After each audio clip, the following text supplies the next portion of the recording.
Sergeant Cole Barrett grabbed the toolbox out of the stranger's hands and hurled it across the training yard, tools scattering across the concrete like broken teeth. "Stay away, weakling!"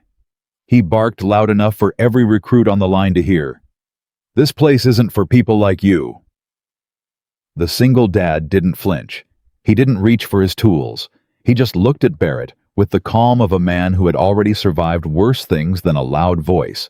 And what Barrett didn't know, what nobody on that base knew yet, was that the weakling he'd just humiliated had personally trained the men who trained him. Before this day ended, Barrett would be flat on his back at that gate. Stay with me all the way to the end, because this one earns it, and drop the name of the city you're watching from in the comments so I can see how far this story travels.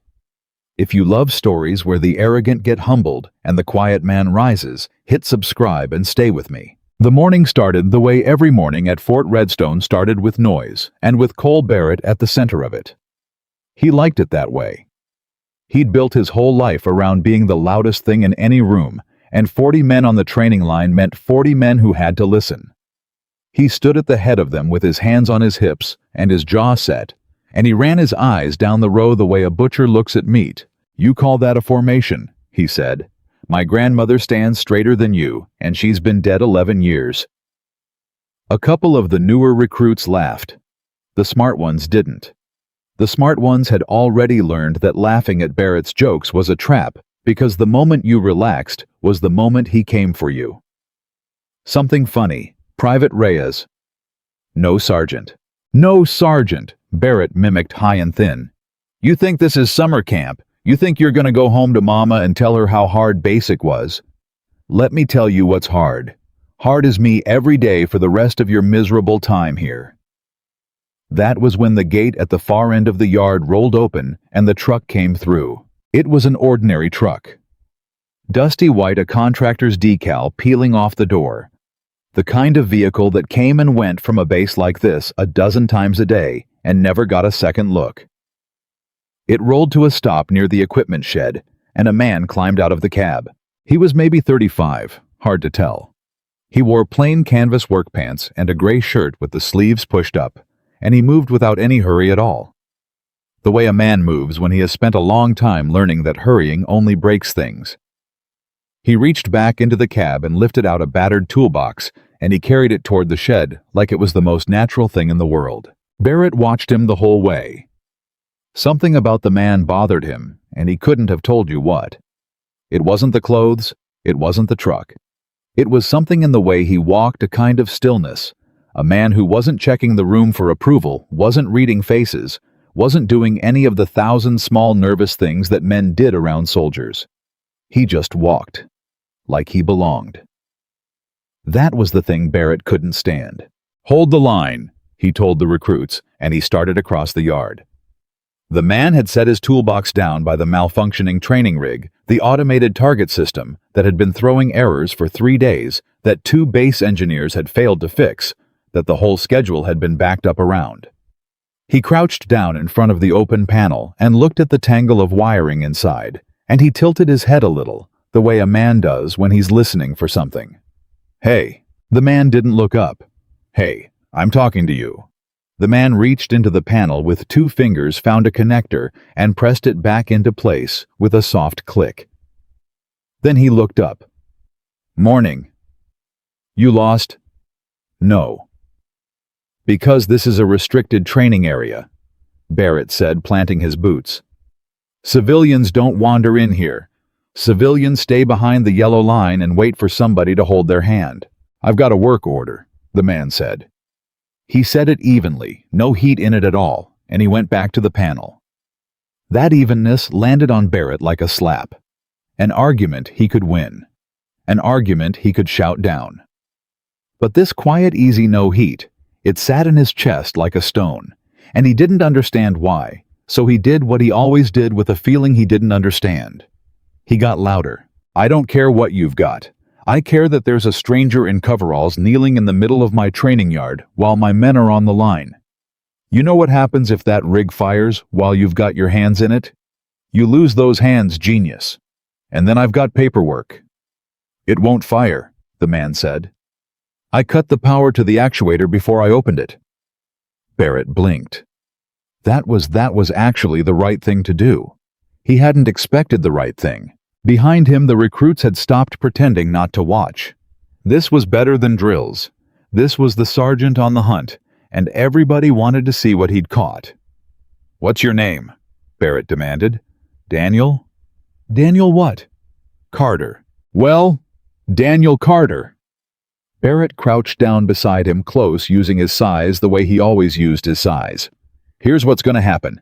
You're going to pack up your little toolbox, and you're going to go find whoever signed your work order, and you're going to tell them the training yard is closed, and you'll come back when there aren't real soldiers doing real work. This is a warrior's base. It is not a place for a handyman to feel important." Daniel Carter looked at him for a long moment, and then he did something that made the stone in Barrett's chest grind harder. He smiled. Not a mean smile, not a mocking one, just a small, tired, almost kind smile. The smile of a man who had seen this exact type of person 1,000 times before and had long ago stopped being impressed or offended by any of it. "You want the rig working by the 1400 exercise or not?" Daniel asked. "What?" "The schedule's got a live fire qualification at 1400. This rig runs it. Right now it's dead, and it's been dead 3 days, and 2 of your engineers couldn't tell a short from a shunt." He nodded at the open panel. "Give me 20 minutes and it runs. Kick me off the yard, and it doesn't. That's the whole choice. Everything else you're saying is just noise." For a second, nobody said anything. Then Barrett laughed, that loud, ugly laugh thrown out across the whole yard so every recruit could hear it. "You hear this?" he called back over his shoulder. "The handyman's got opinions about our schedule now." He turned back to Daniel, and the laugh dropped off his face like a mask coming loose. "Get off my yard. You've got 60 seconds before I have you walked out by 2 men who'll enjoy it." Daniel Carter looked at him one more second. Then he nodded once. "Understood." And he stood up. He didn't argue. He didn't defend himself. He didn't say a word about the rig, about the schedule, about the 1400 exercise that was now going to fall apart. He picked up his toolbox, closed the panel gently with the flat of his hand, and he walked back toward his truck. Barrett felt the satisfaction bloom in his chest, warm and familiar, the feeling he lived for.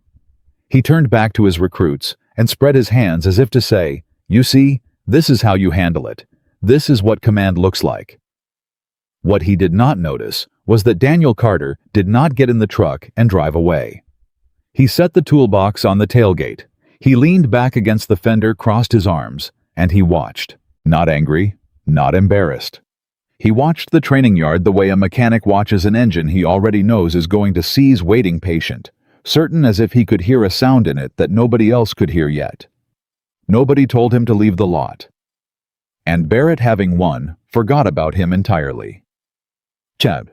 The thing about Cole Barrett was that his meanness was never really about the man in front of him. It was about a boy 30 years gone who had shown up to his own basic training, soft and scared, and had gotten broken down and built back into something hard. And somewhere in the middle of all that pain, that boy had made a decision that would run the rest of his life, that the breaking was the point, that the cruelty was the gift, that any softness in a man was a debt he'd have to pay later in blood, so better to burn it out of him now with a loud voice and a hard hand. He'd carried that 30 years. He'd handed it down to every recruit who ever stood on his line. And every one of them who flinched, who cried, who quit, every one of them proved him right. And being right was the only thing that made the boy inside him feel safe. So, when a man in coveralls walked onto his yard with no rank and no fear, and a quiet that Barrett couldn't crack, it threatened something so deep in him that he couldn't even look at it directly. Because if a man could be that calm, without ever having been broken, the way Barrett was broken, then maybe the breaking had never been the point at all. Maybe it had just been cruelty dressed up as strength, worn so long he'd forgotten there was a difference. He buried that thought under noise the way he buried everything. He turned to his recruits and started drilling them twice as hard. By 1100, the yard was a furnace of shouting. At 1340, Lieutenant Reyes came out of the operations building at a fast walk with a clipboard in his hand and a look on his face that meant trouble, and he made straight for Barrett. "Sergeant, the rig's still down." So the 1400 qual runs on that rig. Colonel's got 2 observers flying in for it. It was on the calendar 6 weeks ago. Reyes lowered his voice. Engineering says they can't get it up before end of day. If we scrub, it's on the after action, and it's got your name on the yard. Barrett felt something cold move through his gut. Where's the contractor? Reyes asked. The work order says a specialist was assigned. Carter. Did he not show? He showed, Barrett said. And Barrett's jaw worked. Behind Reyes, 40 feet across the lot, Daniel Carter was still leaning against the truck, arms crossed, watching the yard with that same patient stillness, as if he'd known all along it would come to this. He's still here, Barrett said. Reyes turned, spotted him, and his eyebrows went up. He's been sitting there this whole time. I told him to clear the yard. You told him. Reyes stopped himself. He was a young officer, and Barrett outranked most rooms he walked into, but there was a limit, and they were close to it. Sergeant, the colonel's observers are wheels down in 15 minutes to watch a qualification that can't happen because the one man who could fix the rig is sitting in the parking lot where you sent him. Barrett said nothing. Go get him, Reyes said. It wasn't a request.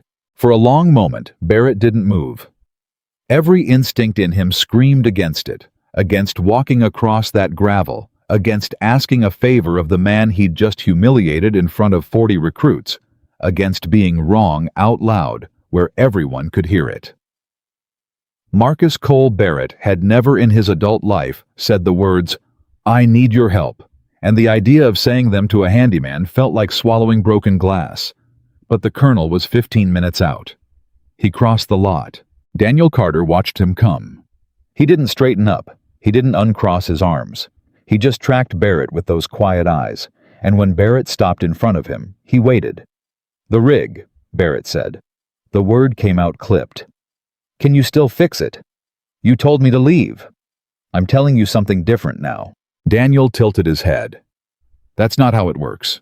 You don't get to shove a man's tools across a yard and call him a handyman in front of 40 kids and then snap your fingers when the schedule falls apart. Barrett's face went dark. You want an apology? No? Daniel said. And there it was again, that flat, easy honesty worse than any insult. I don't want anything from you.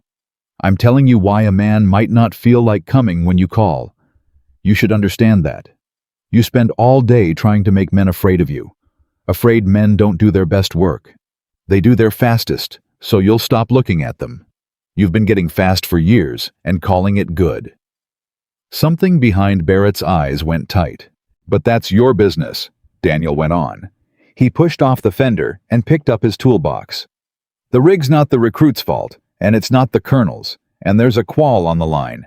So I'll fix it. Not for you, for them. He nodded toward the yard, toward the 40 young men who'd laughed when Barrett threw his tools. They didn't do anything except stand where you told them to stand. And he walked past Barrett, not around him, past him toward the rig.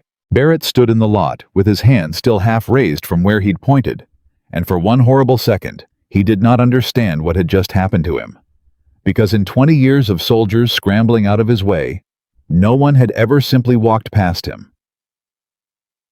Daniel Carter fixed the rig in 9 minutes. He didn't rush. He crouched at the panel, traced one wire with a fingertip. Found the fault the engineers had walked past 3 times and reseated a board with a click. Then he stood, tapped the console, and the whole array woke up targets, snapping upright down the range indicator lights running green in a wave. The recruits watching went quiet in a new way. Reyes exhaled. Thank God.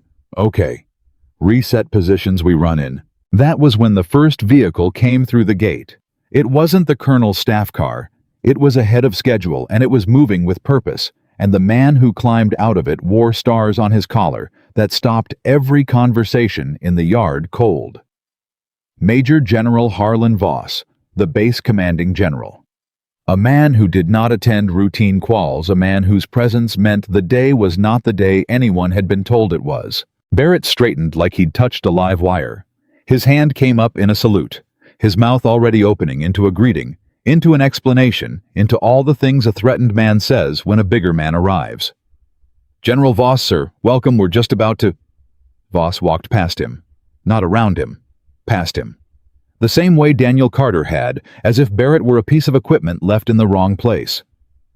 His salute hung in the air, unreturned, his sentence dying in his throat, and Major General Harlan Voss crossed the entire yard past the rig, past the line of recruits who had all turned to watch, and he walked straight up to the man in gray coveralls standing beside the console with a wrench still in his hand. And the general stopped and came to attention and put out his hand. "Chief," Voss said, "it's been a long time."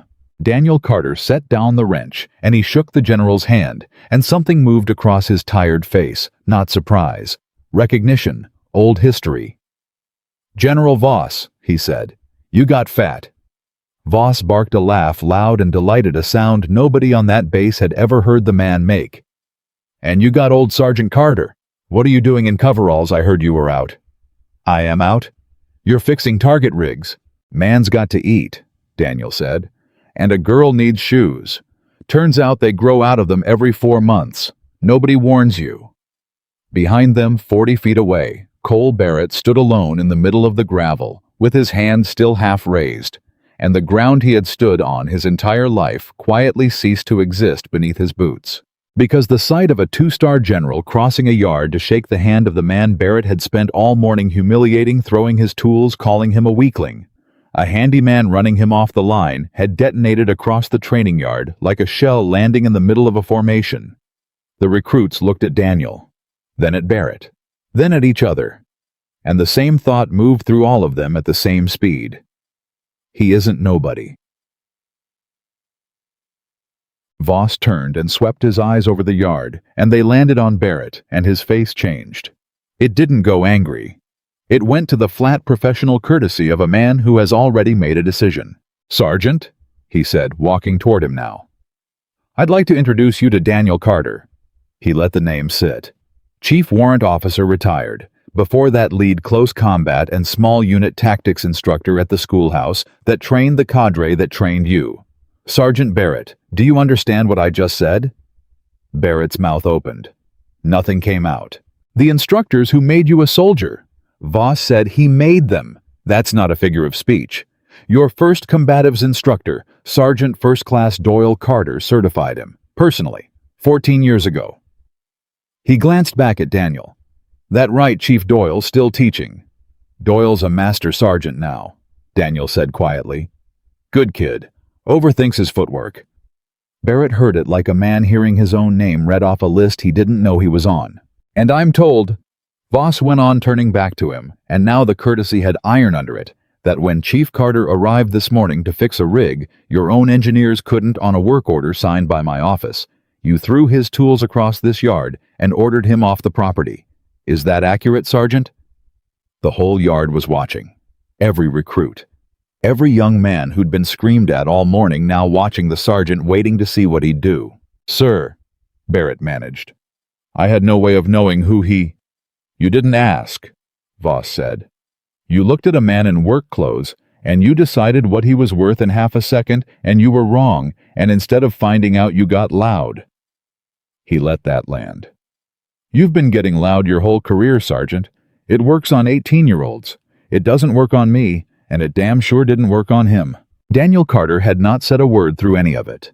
He stood beside the general with the same stillness he'd had by the truck, watching the man who'd humiliated him come apart, and there was no triumph in his face.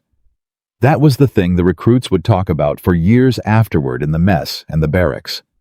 There was no gloating in him. He looked at Barrett the way a doctor looks at an X-ray, without anger, with a flat clinical attention, reading the break. "General," Daniel said finally, "it's all right. It is not all right." "He didn't do anything to me. 100 men haven't done," Daniel said. "Man sees coveralls. Man makes up his mind. That's not a crime. It's just a habit. Bad one, but a habit."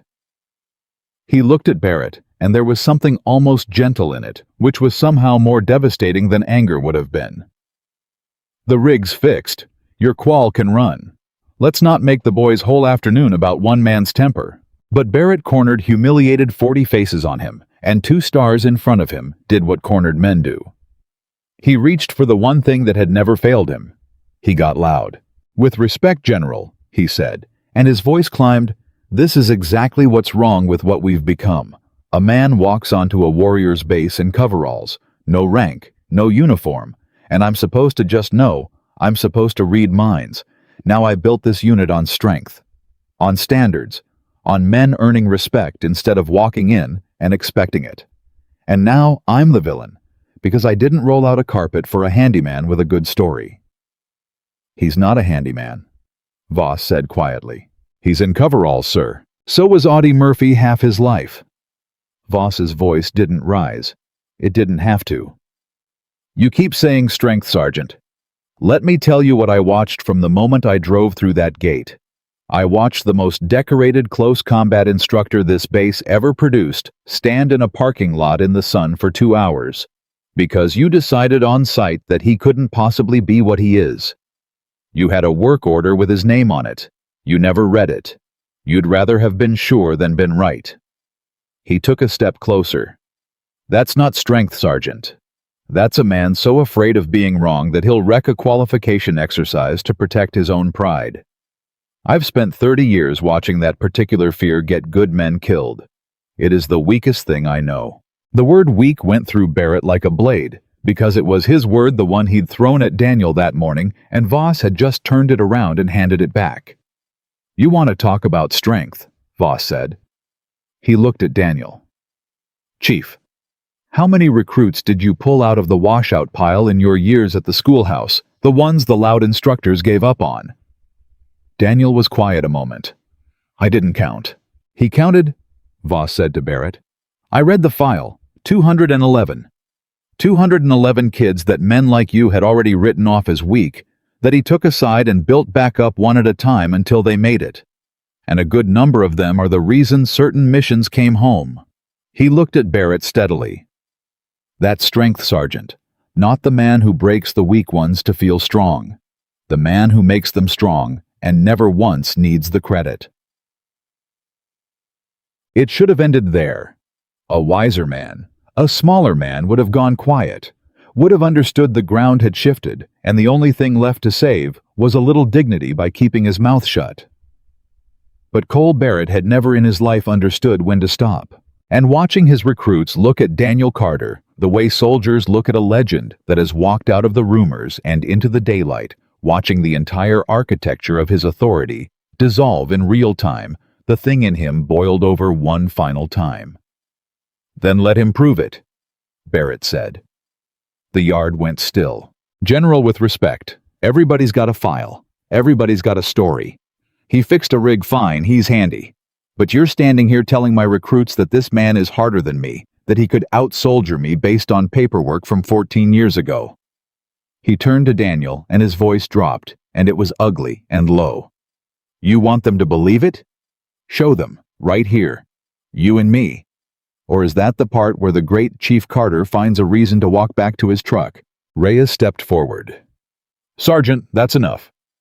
"No," Voss said. And strangely, he held up a hand. He looked at Daniel for a long moment. "Chief, you don't have to do a thing. Say the word, and this man's relieved by sundown, and you never think about him again." Daniel Carter looked at Cole Barrett for a long, long time. And then he set down his wrench, slow and deliberate, and he reached up and unclipped the pen from his coverall pocket and handed it to the nearest recruit to hold the way a man empties his pockets before work. "Here's the thing about you, Sergeant," Daniel said, and his voice was so quiet the whole yard had to lean in. "You think I'd be doing this to win? I stopped needing to win a long time ago." He rolled his sleeves the rest of the way up, and there were old scars along both forearms, the kind you don't get from a toolbox. "But you asked me to teach these kids something today, and you don't even know you asked. So all right, one lesson. Then I go home to my daughter." Barrett grinned. He couldn't help it. Because Daniel was smaller than him, lighter, older, a bad hip from the way he stood. Barrett had 30 pounds and 10 years on him and a lifetime of throwing men around a mat. "This is going to be quick," Barrett said to the recruits to himself. "Yeah," Daniel agreed. "It is."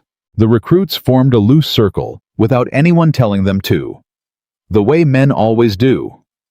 Reyes started to object again, and Voss stopped him with the look of a man who has already seen how this ends and has decided the lesson is worth more than the rule. Barrett rolled his shoulders. He'd been in 100 of these. He knew exactly how it went. Close the distance, get hands on, use the weight, put the smaller man down hard and fast, and let everybody watch. He'd built his whole reputation on exactly that. He came in like he always came, in overwhelming, aggressive, all-forward pressure. A freight train of a man who had never once in his life met something he couldn't push through. And here's the thing. The recruits would tell it about for years. Daniel Carter didn't push back. He wasn't there. Barrett's first grab closed on air. His weight kept going the way weight does, and Daniel simply wasn't in the space it was going to, and Barrett stumbled a half-step past him and had to catch himself. A murmur went through the circle. "Come on," Barrett snarled, and came again harder, a real strike this time, meaning it. Daniel turned his hip a few inches. That was all. Barrett's arm slid past his ribs into nothing, and Daniel's palm pressed against the back of Barrett's shoulder, and the freight train's own momentum carried him 3 steps into the dirt. He didn't fall.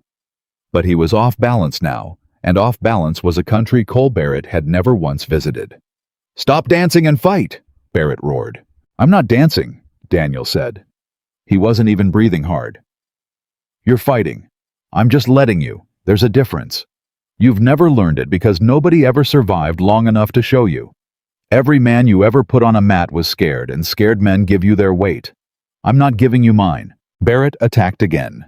And again. And each time it was the same. The strike that found nothing. The grab that closed on air. The weight redirected an inch a hair, an amount that had no name, until Barrett was the one gasping and staggering. And Daniel Carter had not thrown a single blow. "You feel that?" Daniel said quietly, circling calm as still water. "You're doing all the work. You always have.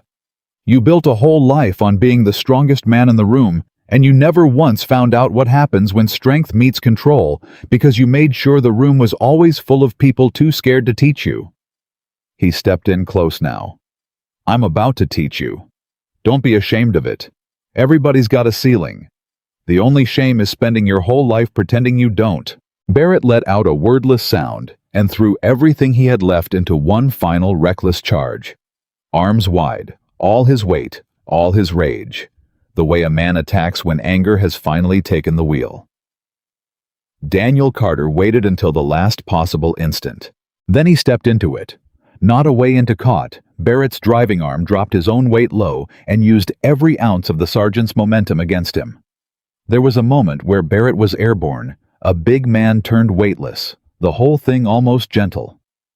And then he came down flat on his back on the gravel hard, the air punched out of him, sliding to a stop with his boots against the base of the training gate. The gate! Right at the gate! The entire yard went silent. The man everyone feared was flat on his back, staring up at the sky, and standing over him, not even winded, was the man he'd called a weakling that morning. And Daniel Carter did the thing nobody expected. He put out his hand. He reached down to the man who had thrown his tools across the yard, who had humiliated him in front of 40 recruits who had called him weak and a coward and a handyman, and he offered to help him up. This was never about winning.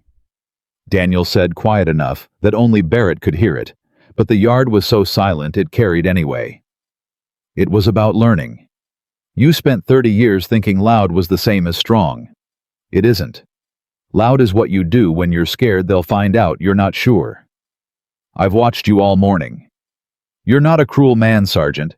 You're a scared one wearing cruelty like a coat because somebody taught you it'd keep you warm.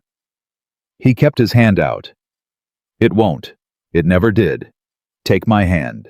For a long moment, Barrett didn't move. His chest heaved. His eyes were wet and not from the fall. And then, in front of every recruit he had ever tried to break, Cole Barrett reached up and took the hand of the man he'd wronged and let himself be pulled to his feet. General Voss let the silence do its work. Then he stepped forward. "Sergeant Barrett." Barrett came to attention, unsteady, the dirt still on his back. "Sir, you're relieved of your instructor duties effective immediately pending review." The words landed with terrible finality. Barrett swayed, but he didn't argue. Something in him had gone quiet, the loud thing, the boy from 30 years ago, finally out of noise. "Yes, sir." "That's not a punishment," Voss said, and his voice shifted, lost some of its iron. "Or it is, but that's not all it is. A man who runs a training yard on fear is a man who's dangerous to the people he's supposed to be building. I can't have you on the line the way you are now. But I've known Chief Carter 20 years, and I've never once seen him give up on a man other people wrote off." He glanced at Daniel. 211, Chief. Room for one more. Daniel Carter looked at Cole. Barrett really looked at him the way he'd looked at the rig that morning, tilting his head, listening for the sound underneath. "He's got something worth saving," Daniel said slowly. "It's buried under about 30 years of noise. Digging it out won't be pretty." He looked at Barrett directly. "You'd have to do everything I say. And the first thing you unlearn is everything this morning taught you about how strong you thought you were. That's a hard first day, Sergeant. Most men can't take it." Barrett stood there, dirt on his back. 40 recruits watching his whole life kicked out from under him. And he did the rarest thing a human being can do. He said, "Teach me." Not can you, not would you. The flat, humbled request of a man who has just met something better than himself and decided in an instant that pride was a luxury he could no longer afford. Daniel Carter was quiet a moment, and then something moved at the corner of his mouth, not quite a smile. The memory of where one would go. "Okay," he said, and Cole Barrett, who had spent 30 years certain that the strongest man was the one who could make everyone else feel small, stood at the gate where he'd been dropped and understood for the first time in his life that he had it exactly backward. That the man in front of him, the quiet one, the one he'd sneered at, the one who'd never once raised his voice, was stronger than he had ever been. Not because he could put Barrett on the ground, because he'd put out his hand afterward. Daniel picked up his toolbox. He retrieved his pen from the recruit who'd been holding it and clipped it back in his pocket, and he looked at his watch. "Rig's fixed. Your qual runs in 10. He glanced at Voss. "General, if we're square, I've got a 9-year-old who's got a spelling test tomorrow and a father who promised to quiz her over dinner. I'd like to be a man who keeps his promises. I've been trying to be that for her every day since her mother passed. Some days it's the only mission I've got." Voss's face softened. "Go home, Chief. And Carter." He put out his hand again. "Thank you. For all of it. The kid who couldn't tie his boots at the schoolhouse turned into a general because you didn't quit on him. I never said it right. I'm saying it now." Daniel shook his hand. "You said it fine, Harlan. You always did." He nodded to the recruits, all 40 of them, standing straighter than they had all morning, and not because anyone had yelled.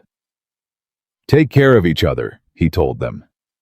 "The loud ones aren't the strong ones. Find that out early. It'll save you a lot of years." And Daniel Carter walked back across the gravel toward his dusty white truck in his plain gray coveralls, carrying his battered toolbox, an ordinary man going home to his daughter, and every soul in that yard watched him go.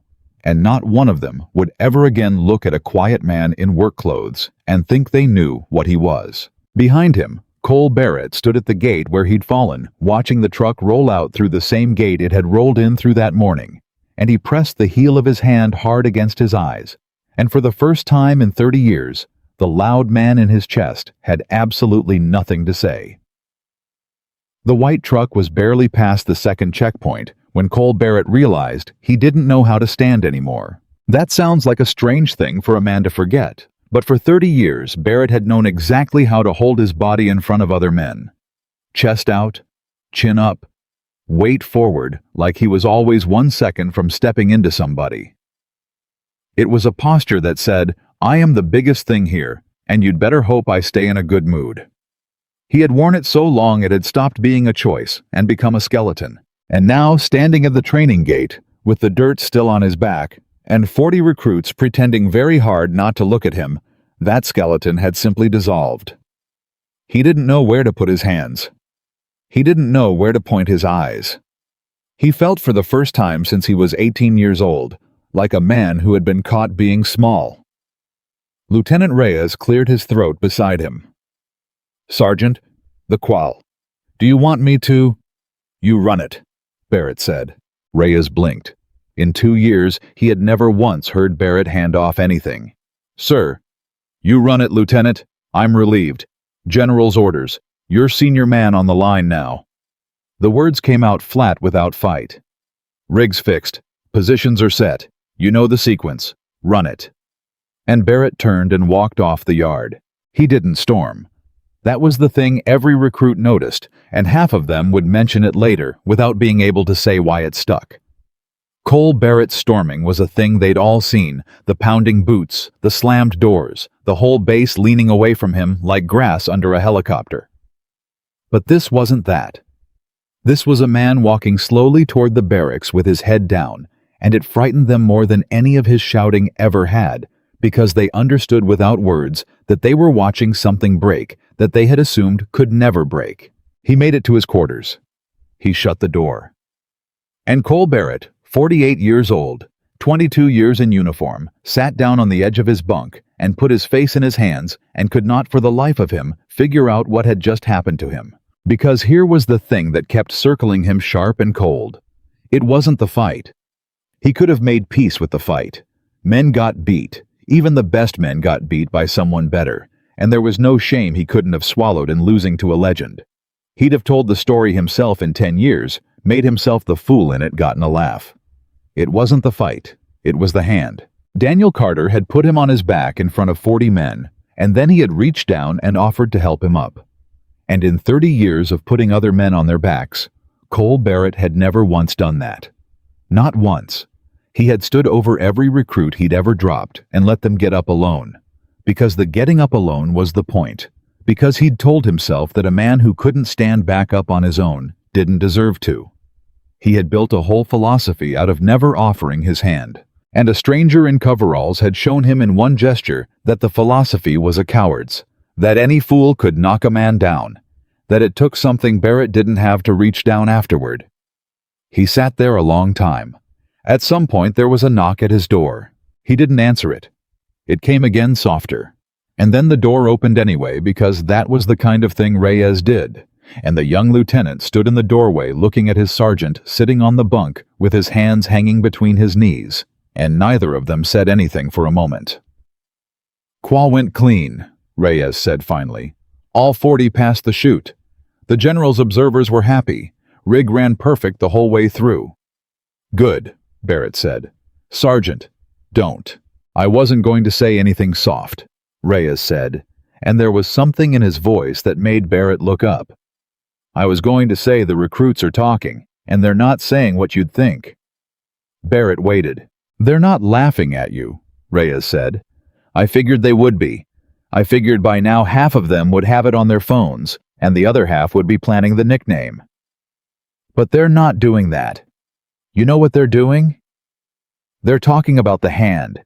They keep coming back to it. That the guy put you down and then picked you up. And then a couple of them started talking about the mornings, about how you run the line. And one of the new kids, Reyes no relation, he said something I can't stop thinking about." "What?"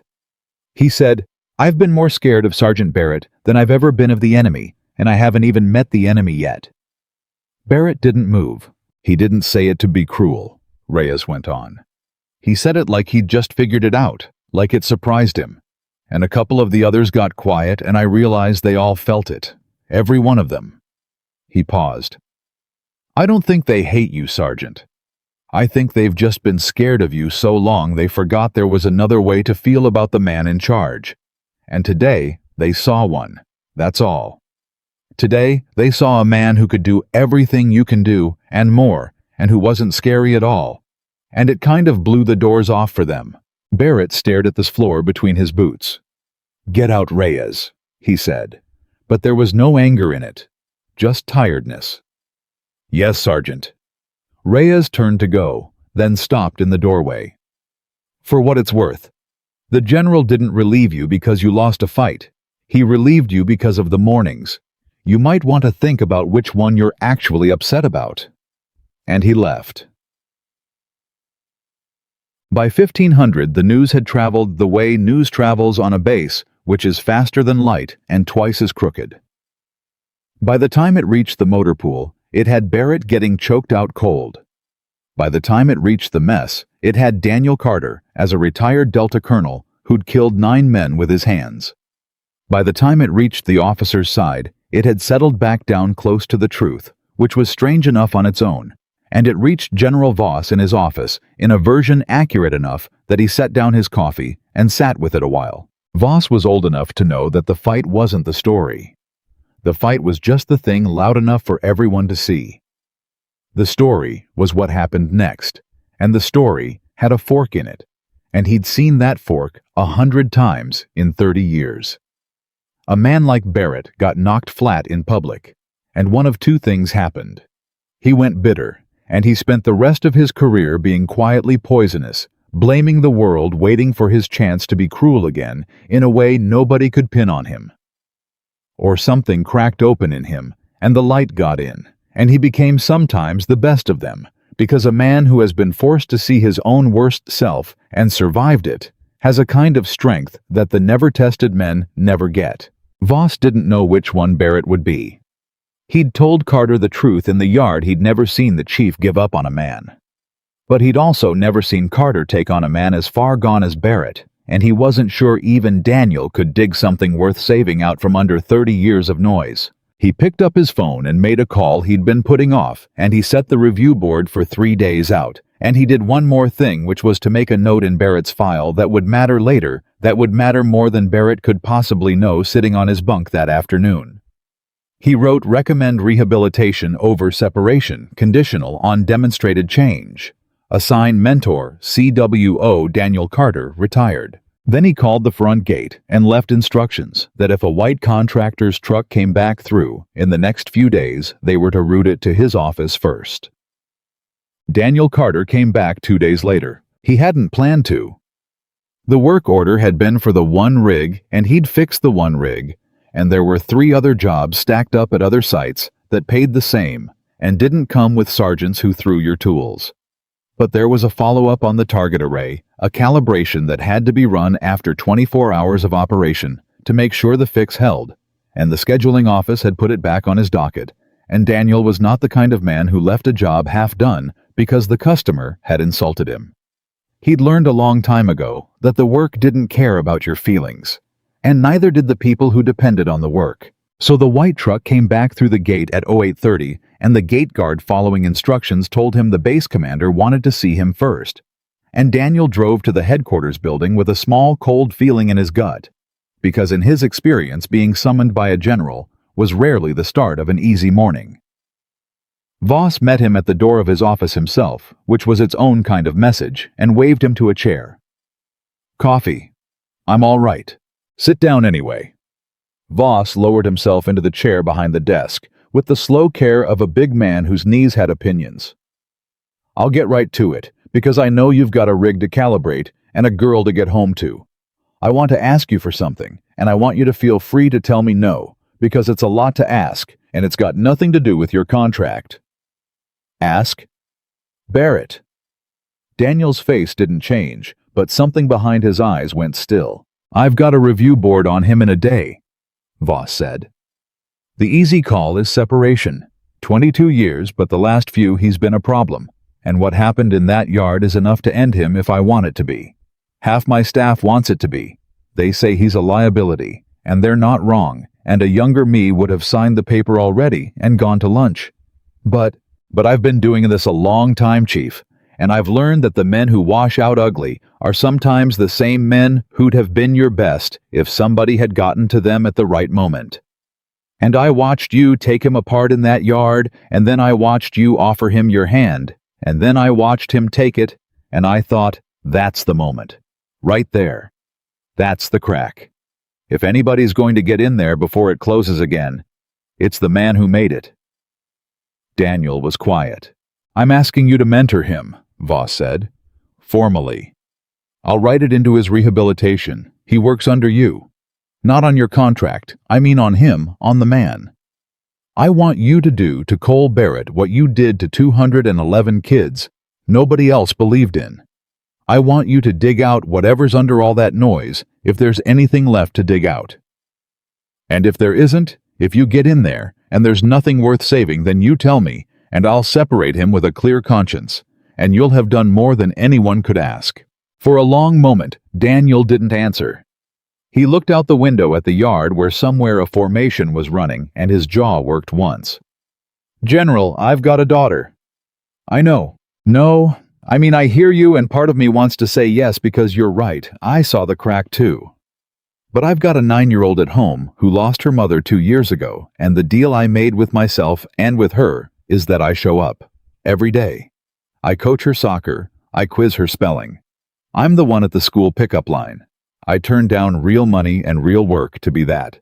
Because after Sarah died, I decided the one thing my kid was never going to wonder was whether her dad chose something over her." He shook his head. "I can't move on to this base. I can't be a sergeant's full-time project. That's not a life I've got room for." "I'm not asking you to move in," Voss said. "I'm asking for mornings. 3-4 days a week, a couple hours. You're already going to be out here for the equipment contracts. I'll make sure they route through this base steady work close to home.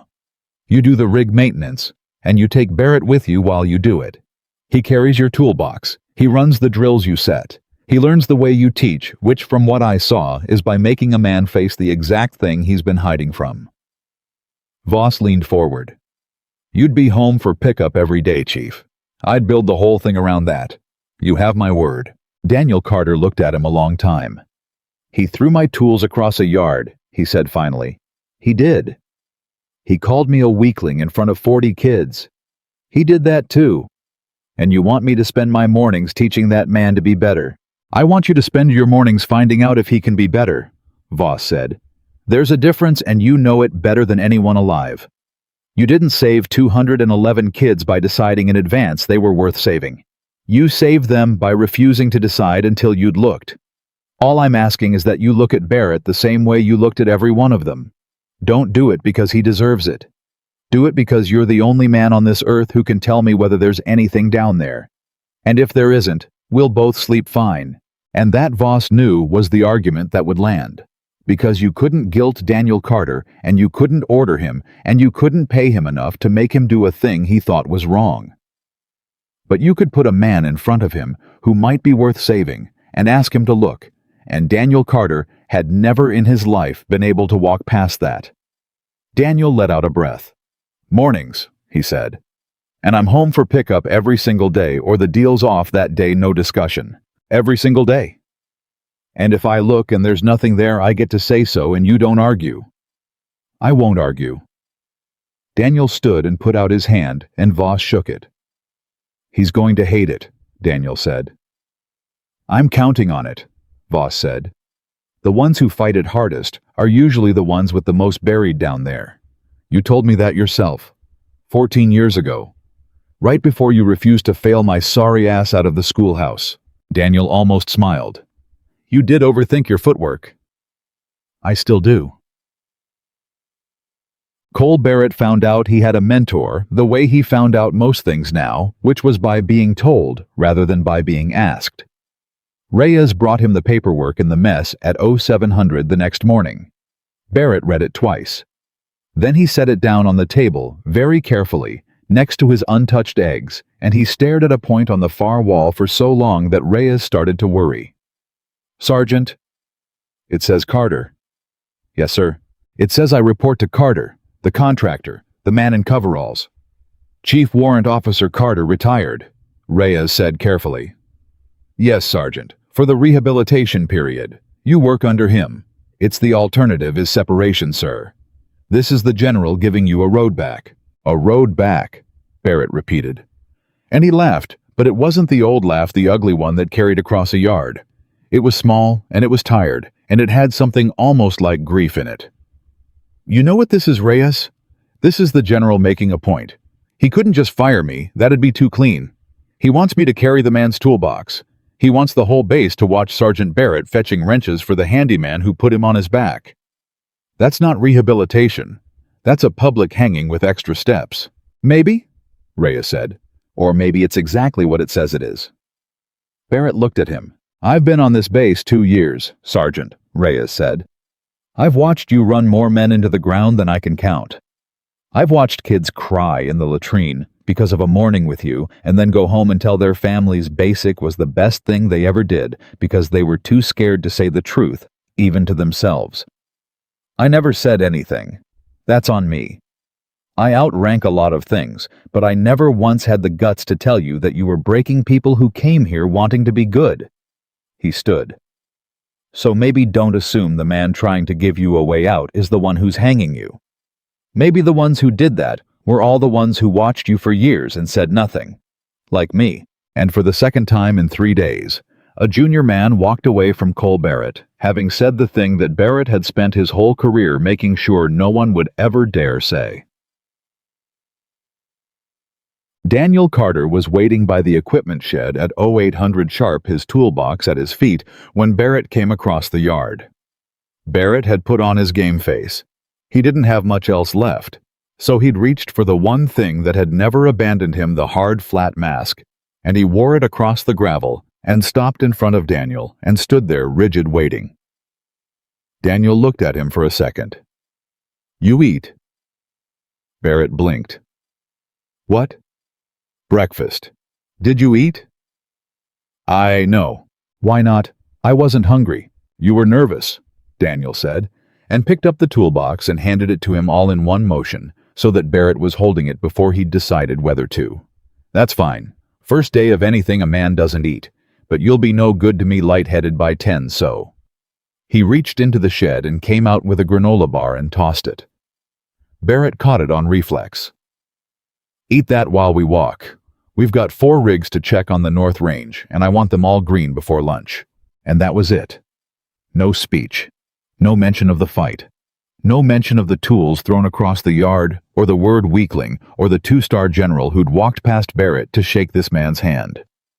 Daniel Carter simply turned and started walking toward the North Range as if the last 3 days had never happened, and Cole Barrett stood there for a second with a toolbox in one hand and a granola bar in the other.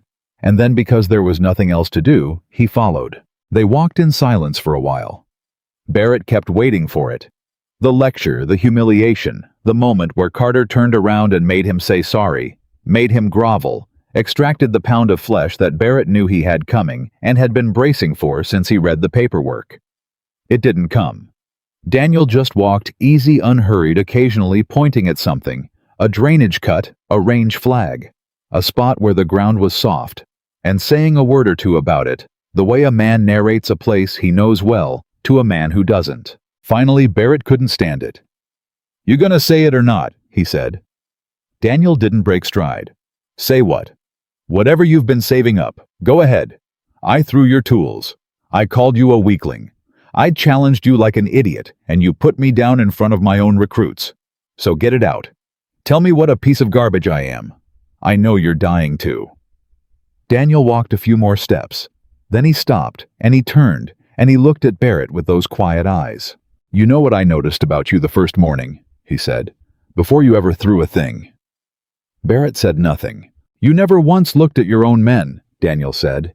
"You looked at them plenty, but you never looked at them. You looked at them the way a man looks in a mirror when he's not sure he likes what's there. You were checking them for something. And I stood there fixing that rig, listening to you tear into that Reyes kid, the private, not the lieutenant, and I figured out what you were checking for. You were checking to see if they were as scared as you needed them to be. Because if they were scared enough, then you were still the biggest thing in the yard. And if you were still the biggest thing in the yard, then you were safe." He tilted his head. "So no, I'm not going to tell you you're garbage. Garbage is easy garbage you throw out. You're not garbage. You're just a scared man who got taught the wrong lesson a long time ago and never got a chance to unlearn it. And I don't waste my mornings on garbage, but I'll spend them on a man." He turned back toward the range. "Now come on, rig one's this way." Barrett stood frozen for a second. Because no one had ever said it to him like that. No one had ever named it. For 30 years, he had built a wall so high and so loud that no man had ever gotten close enough to see the scared kid crouched behind it, and this man had seen him through it in one morning from across a yard while fixing a machine, and had said it out loud, and had said it not as an attack, but almost as a mercy. He caught up.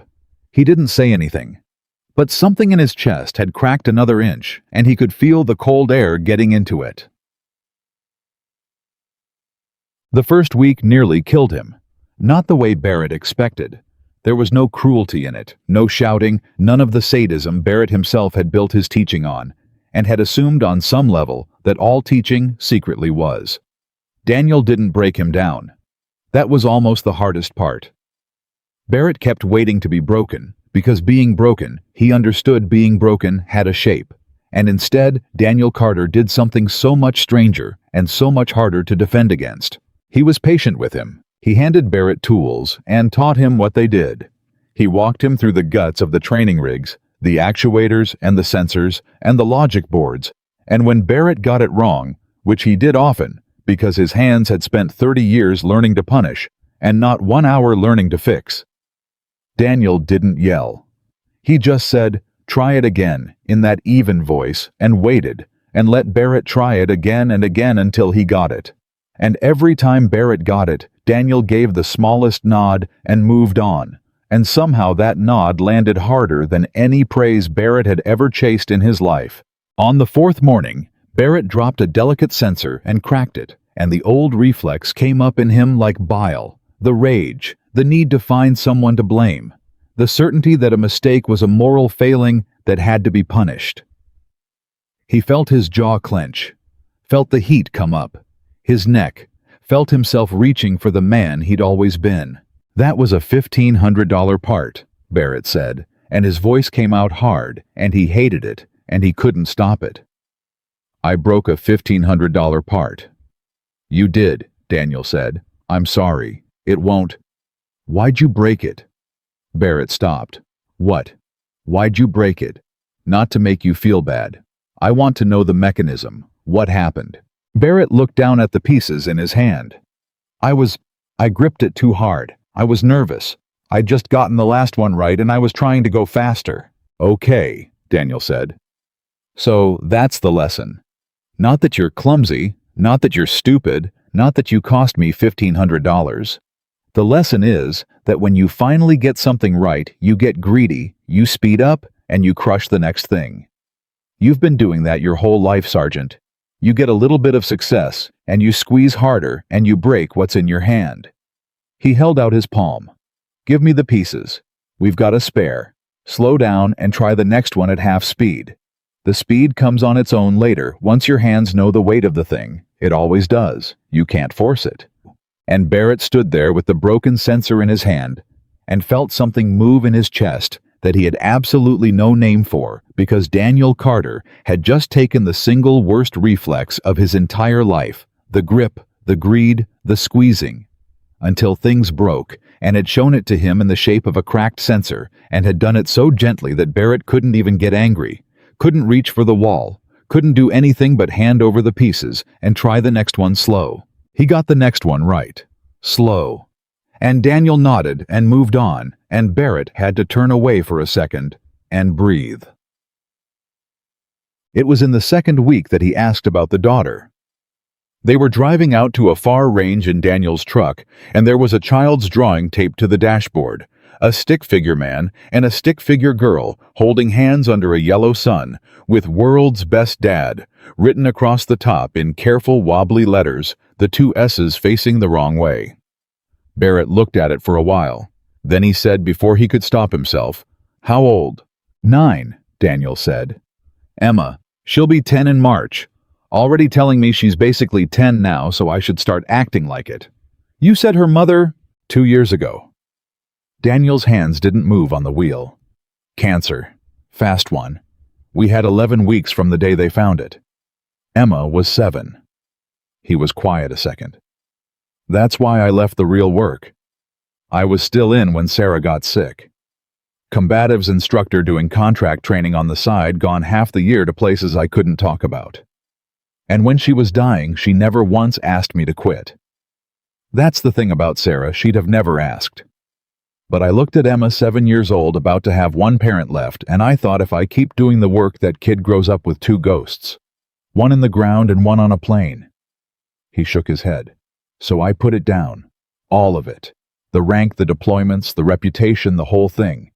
Traded it for coveralls and a steady contract close to home, and a life where I'm the one at pickup. People think I gave something up.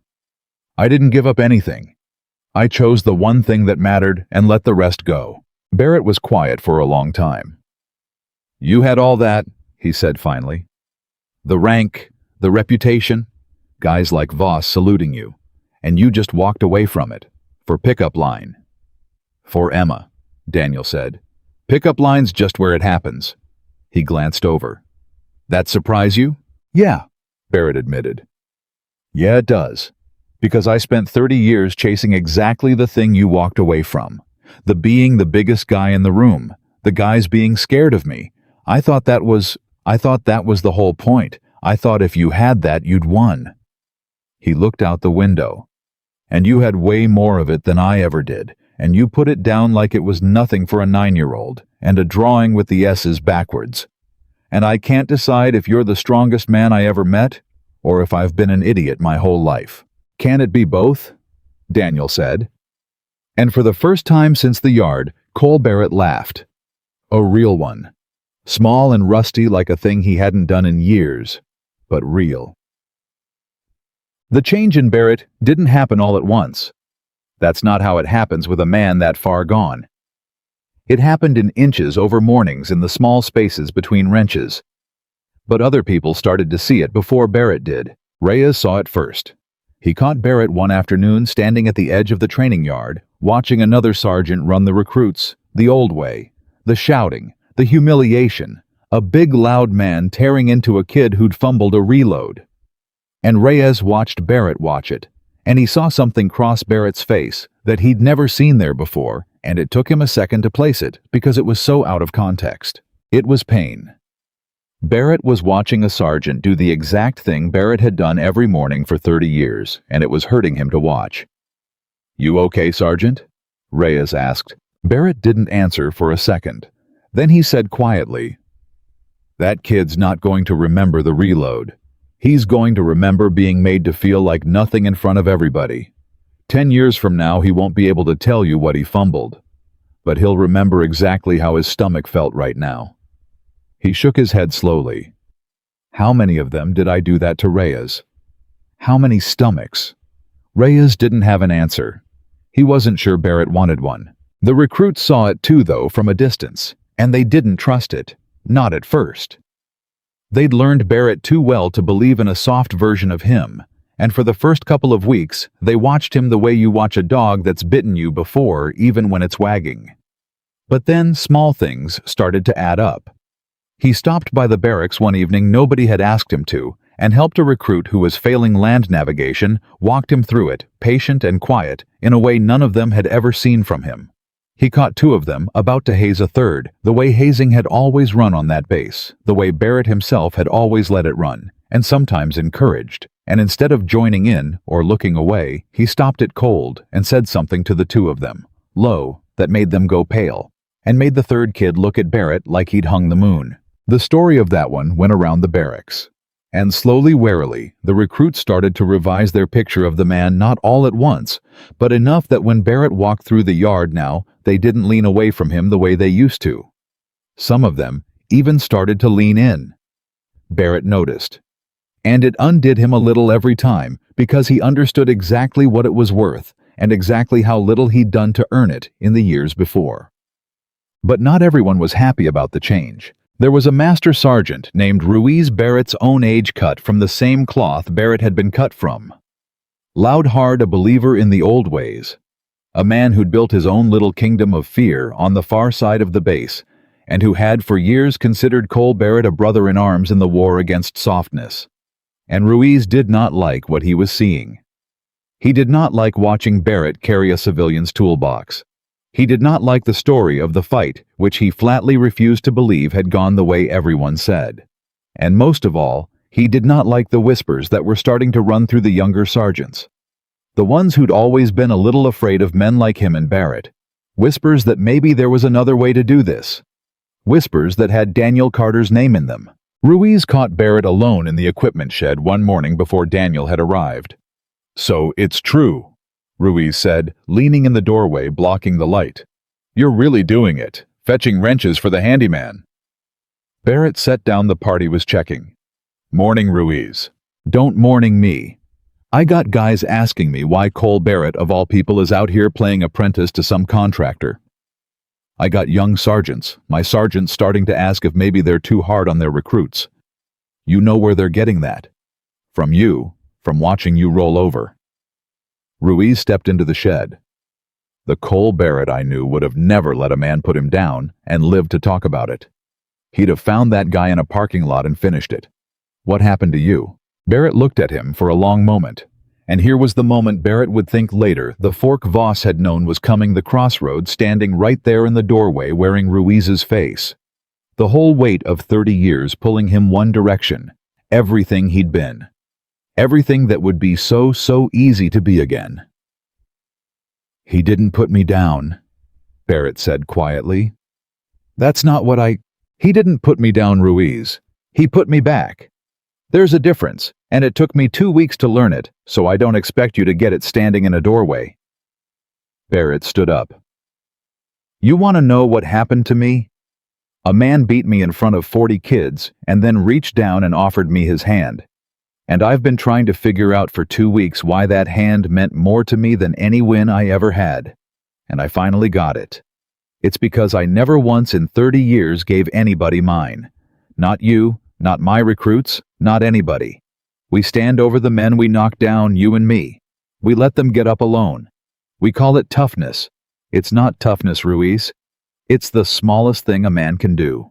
Ruiz's face darkened. You've gone soft, maybe. Barrett didn't flinch. Or maybe I spent 30 years so scared of being soft that I turned into something worse. You ever think about that? What we're actually scared of? It's not the recruits. It's never been the recruits. It's the mirror Ruiz. It's finding out that under all the noise there's just a scared kid who never grew up, who found out he could make other people feel as small as he felt inside and got addicted to it. That's what we are. That's what I was. He picked the toolbox up off the bench. Daniel's the first man who ever looked at that kid and didn't flinch, didn't punish him, just told him he could be better. You want to call that soft, you go ahead. But I'd take one morning of the way that man does things over 30 years of the way we did. Ruiz stared at him, and whatever he'd come into that shed looking for, he didn't find it, and it left him with nowhere to stand, and so he did what men like him always did when the ground shifted. He got ugly. You better hope your handyman's as clean as everybody thinks, Ruiz said. Because a man doesn't get a 2-star to route contracts to a base and hand him a broken sergeant to play with unless somebody's greasing something. I've been around a long time, Barrett. Nobody's that noble. And when I find out what the angle is, we'll see how you feel about your new best friend. And he was gone. Barrett stood in the shed, and the old fear crawled up his spine, the fear that had run him his whole life. And for one bad second, he felt the pull of it, the ease of Ruiz's world, the comfort of the old certainties. And then he thought about a stick figure drawing with the S's backwards, and a man who'd traded his whole reputation for a pickup line and a hand reaching down to him in the dirt, and the pull let go. When Daniel arrived 20 minutes later, Barrett didn't mention Ruiz. He'd learned enough by now to know that some fights you don't hand to the other man to carry. But he watched the gate a little more carefully after that, and he started without quite deciding to think of Daniel Carter as a thing worth protecting. He didn't know yet how soon that would matter. The morning it all changed started ordinary. It was a Thursday, 0900, and they were out on the Far East Range checking a rig that fed the live fire lanes, and Emma had a half day of school, which meant Daniel had gotten a call and had to duck away to the truck to talk to the aftercare coordinator, leaving Barrett alone at the console for 10 minutes. Barrett didn't mind. He'd gotten good enough now that he could run the calibration himself, and there was a quiet pride in that, in being trusted with it, that he'd have been embarrassed to admit to anyone. He was halfway through the sequence when he heard the shouting. It was coming from the live fire lane 100 meters down where a squad was running a stress drill under one of the newer instructors, a hard-charging young sergeant named Pruitt, who Barrett knew was one of Ruiz's, who ran his drills fast and mean and always right at the edge of safe. And Barrett looked up from the console and saw in the space of a second The thing that every range instructor spends his whole career praying he never sees. A recruit had gone down in the lane. Live rounds still going down range. And the kid was down and not moving. And the squad was frozen, and Pruitt was screaming instead of calling a ceasefire, screaming the way Barrett used to scream, so locked into the drill and his own voice that he hadn't processed that a 19-year-old was face down in a live lane. Barrett didn't think. For the first time in his life, he didn't reach for the loud thing, didn't reach for control, didn't reach for himself at all. He came off that console at a dead sprint, and as he ran, he did the one thing that mattered. The thing Pruitt was too far gone to do. He filled his lungs, and he roared the only word that could stop what was about to happen. Ceasefire, ceasefire, ceasefire, downrange. And every rifle stopped. The silence after the gun stopped was the loudest thing Barrett had ever heard. He was already moving through it, boots pounding, and he crossed the last 30 meters to the lane and hit the ground beside the fallen recruit and got his hands on him. The kid was breathing. That was the first thing. He was breathing, and there was no blood, and Barrett's whole body sagged for half a second before his training came back and took over. Hey, look at me. What's your name? The recruit's eyes fluttered. Sanchez, he mumbled. Sergeant, the son, I couldn't. You passed out. That's all. You locked your knees and you dropped. Barrett had his hand on the kid's chest, feeling the heartbeat come back down out of the sky. It's heat and it's nerves and it's nothing that won't fix. You're okay. You hear me? You're okay. And then Pruitt was there red-faced. And instead of relief on his face, there was something else. Something Barrett recognized, because he'd worn it himself 1,000 times, the panic of a man whose authority had just been overruled in front of his squad, reaching immediately, not for the kid, but for his own wounded pride. What the hell, Barrett? Pruitt snapped. That was my drill. You don't call a ceasefire on my lane. That's my call. You undermined me in front of... Barrett looked up at him from the ground, and something in his face stopped Pruitt cold. There was a man down in a live lane, Barrett said. He said it quietly, which was worse than if he'd shouted it. And you were screaming at him to get up. You didn't call the ceasefire. You were so deep in your own voice you didn't even see him go down.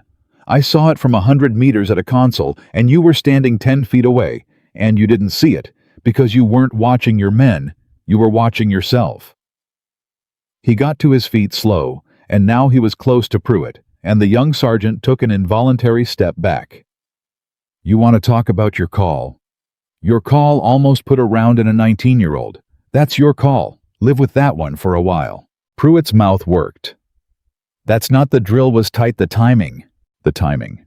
Barrett shook his head.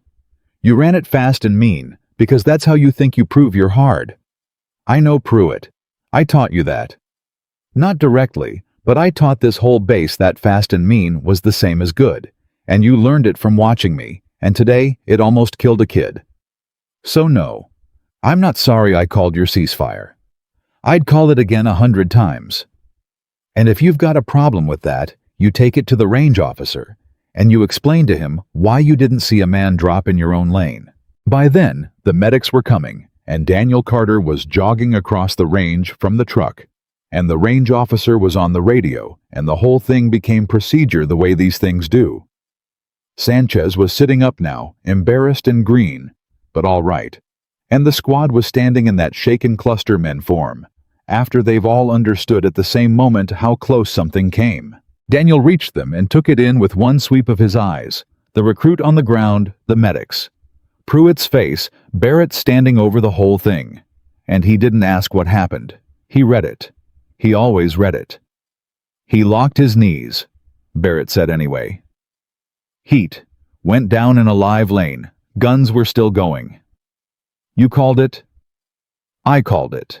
Daniel looked at him for a second, and there was something in his face that Barrett had been chasing for 3 weeks without admitting it to himself, and now that it was there, he almost couldn't hold it. Daniel Carter nodded once, slow. There it is, Daniel said quietly. And Cole Barrett had to turn away and pretend to check on Sanchez because he did not want anyone, least of all himself, to see what those 3 words did to him. It should have been the end of it. A near miss, a scared recruit, a lesson learned. On any normal base, it would have been a paragraph in a safety log and a war story the squad told for a month. But the range officer's report went up the chain, and the report had 2 names in it, and the 2 names told 2 very different stories about the same 30 seconds. It had Pruitt as the instructor who lost situational awareness and let a man go down under live fire, and it had Barrett as the man who saw it from 100 meters and stopped it. And by that afternoon, the version running around the base had flipped completely from the one that had run 3 weeks earlier. 3 weeks ago, the story was that Cole Barrett got dropped by a handyman. Now the story was that Cole Barrett saved a kid's life, while one of Ruiz's golden boys nearly got somebody killed being a hard-ass. And Ruiz did not like that story one bit. He'd been looking for his angle since the morning in the shed.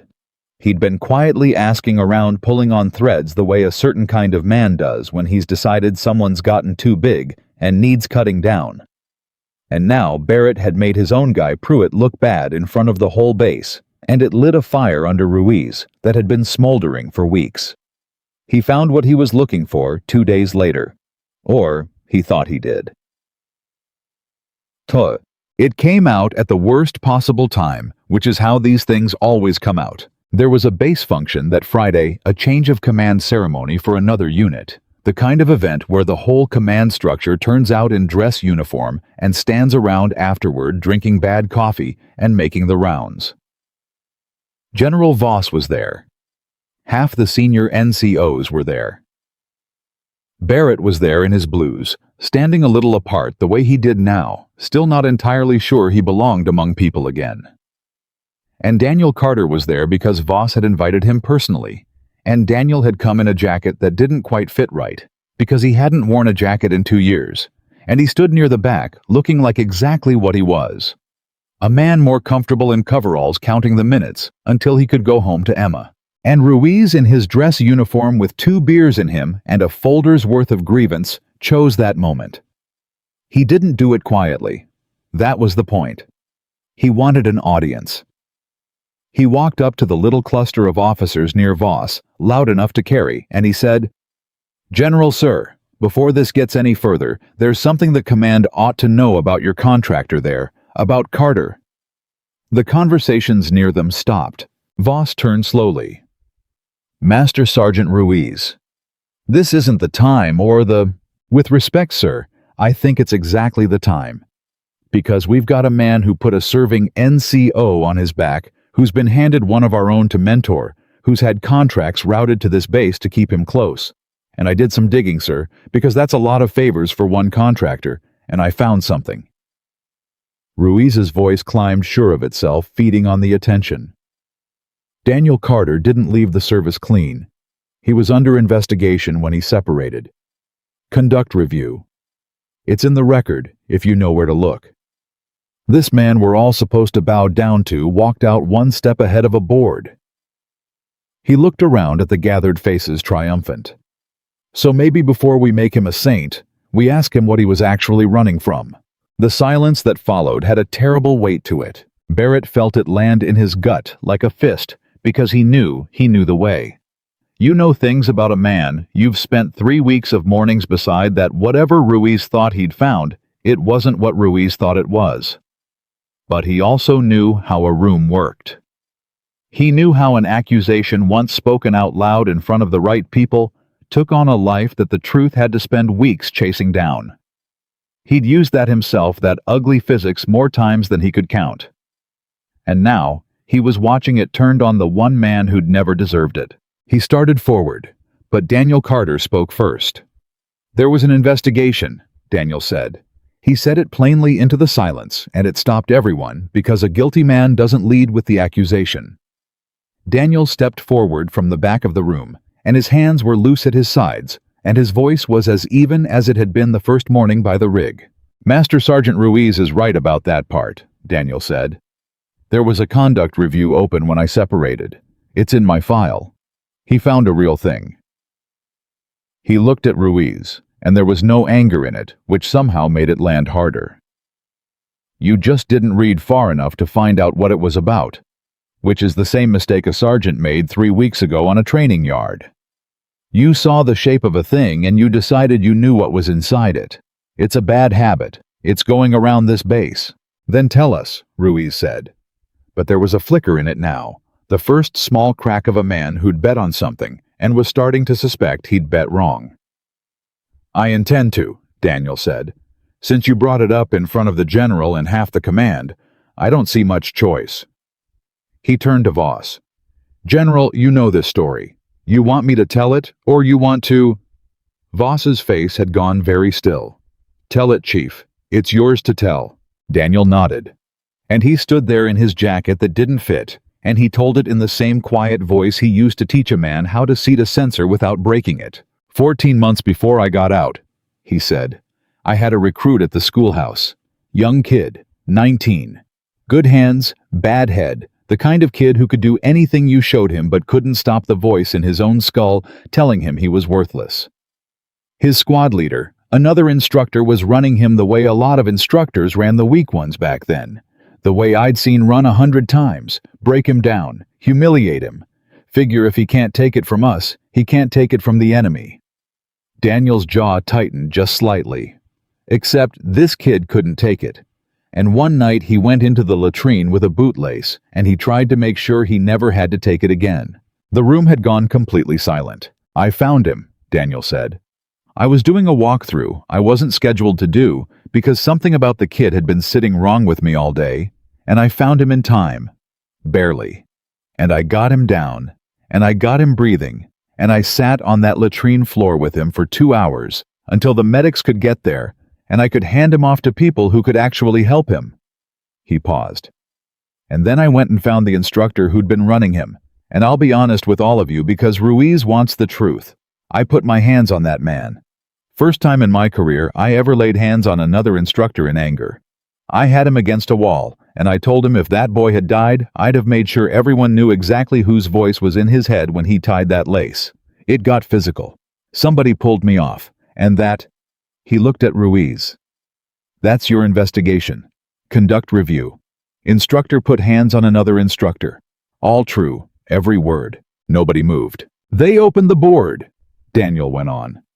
And they'd have been right to technically. You can't put a man against a wall, doesn't matter why. I knew that. I didn't fight it. But before it convened, my wife got her diagnosis. 11 weeks. And I went to the commandant, and I told him I was separating to be with her and my daughter for whatever time was left, and the board became moot because you can't review a man who's already walked out the door to go bury his wife. He was quiet a second. So yeah, I got out one step ahead of aboard Ruiz, just like you said. The board was for stopping a man who was breaking a kid so badly the kid tried to die. And the reason it never finished is that I was too busy watching my wife die to sit for it. Those are the facts. You found them. Congratulations. Now everybody knows. The silence stretched. And then a voice came from the side of the room, and it was Barrett's, and it surprised even Barrett to hear it come out of his own mouth. The kid, Barrett said. The 19-year-old. What happened to him? Daniel turned, and for the first time, something almost like warmth moved across his tired face. He's all right, Daniel said. Took a long road, but he's all right. Got out, got help, got married. 2 kids of his own now. He sends me a card every year on the anniversary of that night. Same card every year. Says the same thing. Daniel's voice caught just barely just for a second, and it was the only time in 3 weeks Barrett had ever heard it do that. Says, thanks for the walkthrough. That's all it says. Thanks for the walkthrough. Nobody said anything for a long moment, and then General Harlan Voss, 2 Stars base commander, set down his coffee and turned to face Ruiz. And his voice when it came was quiet, and it was terrible. Master Sergeant Ruiz, you came into a room full of your command, and you tried to destroy a man's name with a fact you didn't understand. You had it in your hands, and you didn't read it. Do you have any idea how close you just came to standing in front of all these people accusing the man who saved a boy's life of being a criminal? Do you understand what you just did to yourself? Ruiz's face had gone gray. Sir, the record said there was a review. It didn't say what for because those details are sealed because they involve a soldier's suicide attempt, which is exactly the kind of thing a decent man doesn't go digging into to score points at a change of command ceremony. Voss stepped closer. You want to know the difference between you and Chief Carter Ruiz? He found a boy about to die, and he saved him, and it cost him his career, and he never once complained about the cost. You found a piece of paper, and you tried to end a man with it because his kindness made you look bad. That's the whole difference. That's everything. Report to my office at 0800. We're going to have a long conversation about whether you've got any business instructing anyone. And Ruiz, humiliated in front of the exact audience he'd hoped to perform for, turned and walked out of that room, and the physics he'd tried to use on Daniel Carter came down instead on his own head, the way it does eventually to men like that. Barrett found Daniel outside afterward, standing by his truck in the dark in the jacket that didn't fit, and Daniel was looking up at the sky the way a man does when he's put a heavy thing down and is waiting for his hands to stop aching. You didn't have to tell all of that, Barrett said. You could have just said the record was sealed and let Voss handle it. You didn't have to open yourself up in front of all those people. Yeah, I did, Daniel said. Why? Daniel was quiet a second. Because there's a 19-year-old somewhere on this base right now with a bootlace and a voice in his head, and he's watching how this all shakes out. Not that kid. A kid like him. There's always one. And if I let them think the story was something to be ashamed of, something to hide, then the next kid learns that what happened to that boy is a secret. A shameful thing. A thing you bury. He shook his head. It's not shameful. What that boy did wasn't weakness. And what I did wasn't a crime. And the only way anybody learns that is if somebody's willing to say it out loud in a room full of people who'd rather not hear it. He looked at Barrett. You spent 30 years teaching men that the worst thing they could be was soft. I spent my career trying to teach them the opposite. That the softest thing in the room, the willingness to walk into the latrine to sit on the floor for 2 hours to reach down, is the strongest thing there is.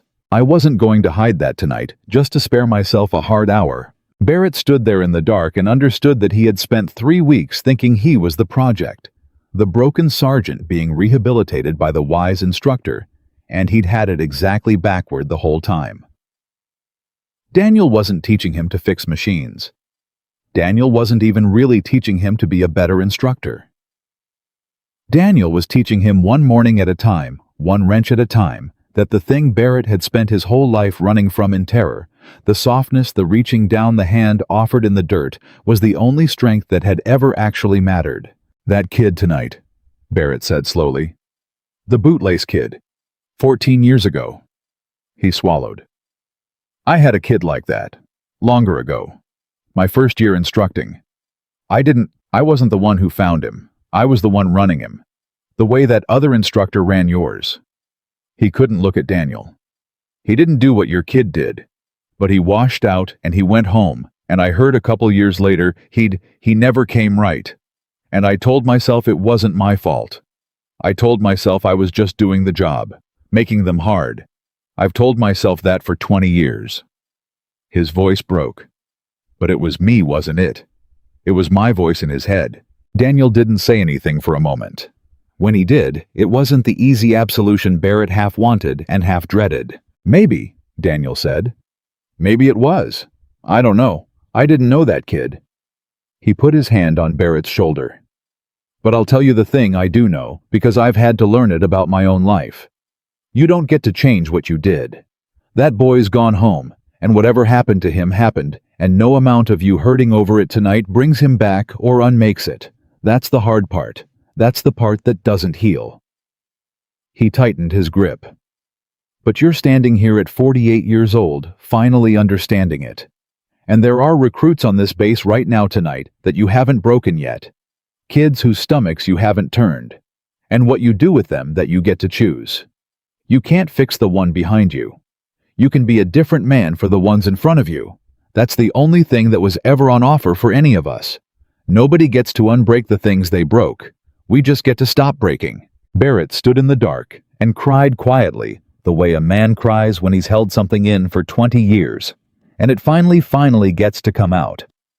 And Daniel Carter kept his hand on his shoulder and didn't say anything else because there wasn't anything else to say, and because he understood better than most that sometimes the strongest thing you can do for a man is just stand next to him while he breaks so he doesn't have to do it alone.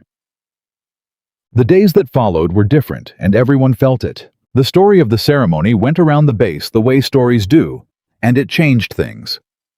Ruiz was quietly pulled from instructing pending review, and the young sergeants who'd looked up to him found themselves suddenly without a model, and a surprising number of them drifted tentatively toward the other thing they'd been hearing about the Barrett and Carter way, the thing where you built men up instead of tearing them down.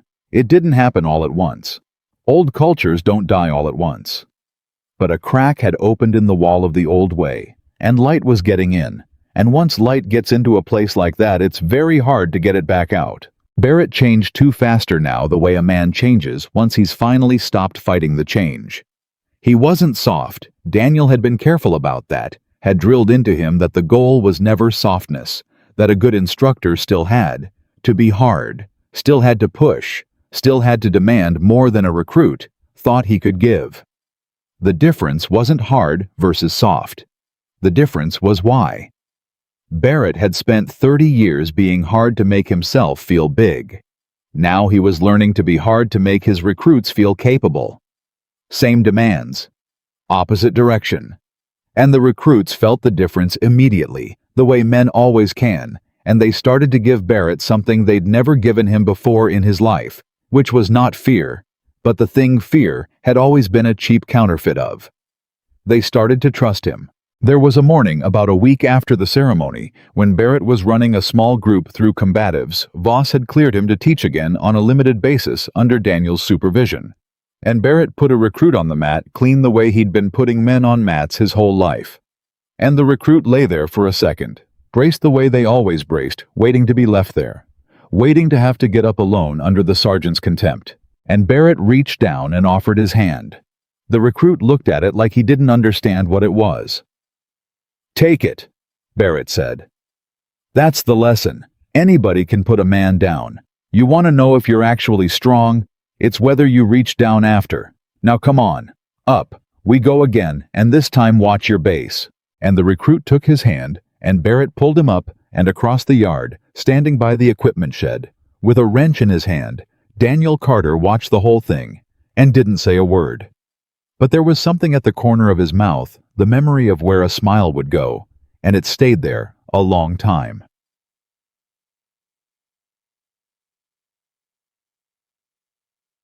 Emma came to the base once. It wasn't planned. It was a teacher workday, no school, and the aftercare had fallen through, and Daniel had exactly one option that didn't involve breaking his promise to be present, which was to bring her along and set her up in the shed with a coloring book while he ran the morning's calibrations. He'd cleared it with Voss, who'd waved it off with the ease of a man who had grandkids and understood that sometimes life didn't offer clean choices. So Barrett met Emma Carter on a Tuesday morning, and it undid something in him that he hadn't known was still tied up. She was 9 all knees and elbows and gap-toothed grin, and she had her father's stillness in her, already that quality of watching a room before she spoke in it. And she looked up at Cole Barrett, this enormous, scarred, terrifying-looking man with absolutely no fear at all, because her father had brought him around, and in Emma's world, the men her father brought around were safe by definition. "Are you the one my dad's been helping?" she asked. Barrett crouched down, which took him a second, his knees being what they were. "Yeah," he said. "I'm the one. He said you were having a hard time being nice to people." She considered him. "Are you nicer now?" And Barrett, who had made grown men cry for the crime of standing wrong, found himself completely disarmed by a 9-year-old with a coloring book, and he heard himself say, "I'm working on it. Your dad's a good teacher." "He's the best teacher," Emma said with the total certainty of a child who has never once doubted the central fact of her life. "He taught me to ride a bike and to swim and to not be scared of the dark. And Mom," she said it easily the way kids say the hard things easily before the world teaches them to flinch. "Mom used to say he could teach a rock to sing if he had enough patience, so you're probably gonna be fine." Barrett had to look at the floor of the shed for a second. Yeah, he said when he could. Yeah, I think I probably am. Later, when Emma had gone back to her coloring, Daniel found Barrett standing outside the shed, and he didn't say anything, just stood next to him. She's a good kid, Barrett said. She's the whole thing. Daniel said simply. Everything I do, all of it, it's for that. The coveralls, the pickup line, the mornings out here. Turning down the work that would have kept me in the life. It's all just so that kid grows up knowing all the way down that her dad chose her. That she was never the thing somebody got to on the way to something more important. He was quiet a second. You want to know the real reason I said yes to mentoring you? It wasn't Voss's guilt trip, though he tried. It was that I watched you in that yard. This man who had everything I used to have, the rank, the fear, all of it, and you were the loneliest human being I'd ever seen. And I thought about Emma, and I thought somewhere that man was a scared kid too, and nobody chose him, and now he's 48 and doing to other people's kids what got done to him, and I couldn't walk past it, same as I couldn't walk past that latrine. He looked at Barrett. You were somebody's kid once, Cole. Somebody should have chosen you. Nobody did. So you built a whole life out of never needing anybody to. I get it, but it's a lie that self-sufficiency. Everybody needs somebody to choose them, even at 48. And Barrett, who had spent his entire adult life making sure he never needed anything from anyone, stood outside a shed on a Tuesday morning and let himself be chosen finally by a man in coveralls and his 9-year-old daughter. And it was the strongest he had ever felt in his life. The report on Ruiz came through at the end of that week, and it wasn't good for him. The dig into Daniel had backfired completely, but it had also, in the way these things go, prompted a wider look at how things were run on Ruiz's side of the base, and the wider look had found exactly what a wider look at a fear-run kingdom always finds. Hazing that had gone unreported because the recruits were too scared to report it. A washout rate that was quietly enormous. And worst of all, a couple of incidents that had been buried close calls that should have been safety reports and instead had been made to disappear by an instructor who ran too fast and too mean and didn't like paperwork that made him look bad. Voss handled it the way Voss handled things, which was thoroughly and without mercy, but also without cruelty. Ruiz wasn't publicly destroyed, but he was removed from instructing permanently this time and reassigned to a role where he couldn't put his hands on the development of another young soldier, and it was made clear to him and to everyone that the era of running recruits on terror was over on this base. Whatever came next, it wasn't going to be that. And the strange thing, the thing Barrett noticed and couldn't stop thinking about, was that the man who had the standing to gloat over Ruiz's fall, the man Ruiz had tried hardest to destroy, was the only one who didn't gloat at all. Daniel Carter, told that Ruiz had been removed, just nodded and said, "That's a shame." "A shame," Barrett said. "That guy tried to burn your whole life down in front of the general. He humiliated you. He deserved everything he got." "He deserved to be stopped," Daniel corrected. "There's a difference. He needed to be taken off that line before he broke somebody the way I saw somebody get broken 14 years ago. That's not a shame. That's a mercy for every recruit he won't get his hands on now." He set down his wrench. "But the man himself, Cole, that's a 50-year-old guy who's about to lose the only thing he ever built his identity around, same as you almost did. And there's nobody digging him out. Nobody signed up to be his mourning. He's going to go home and sit with it alone and probably turn meaner and smaller for the rest of his life. That's the shame. Not that he got stopped, that he'll never get chosen, that there's no version of this where somebody reaches down and pulls Ruiz up out of the dirt because he made himself too hard to love, same as you did, except you got lucky and got a second chance, and he won't." Daniel shook his head.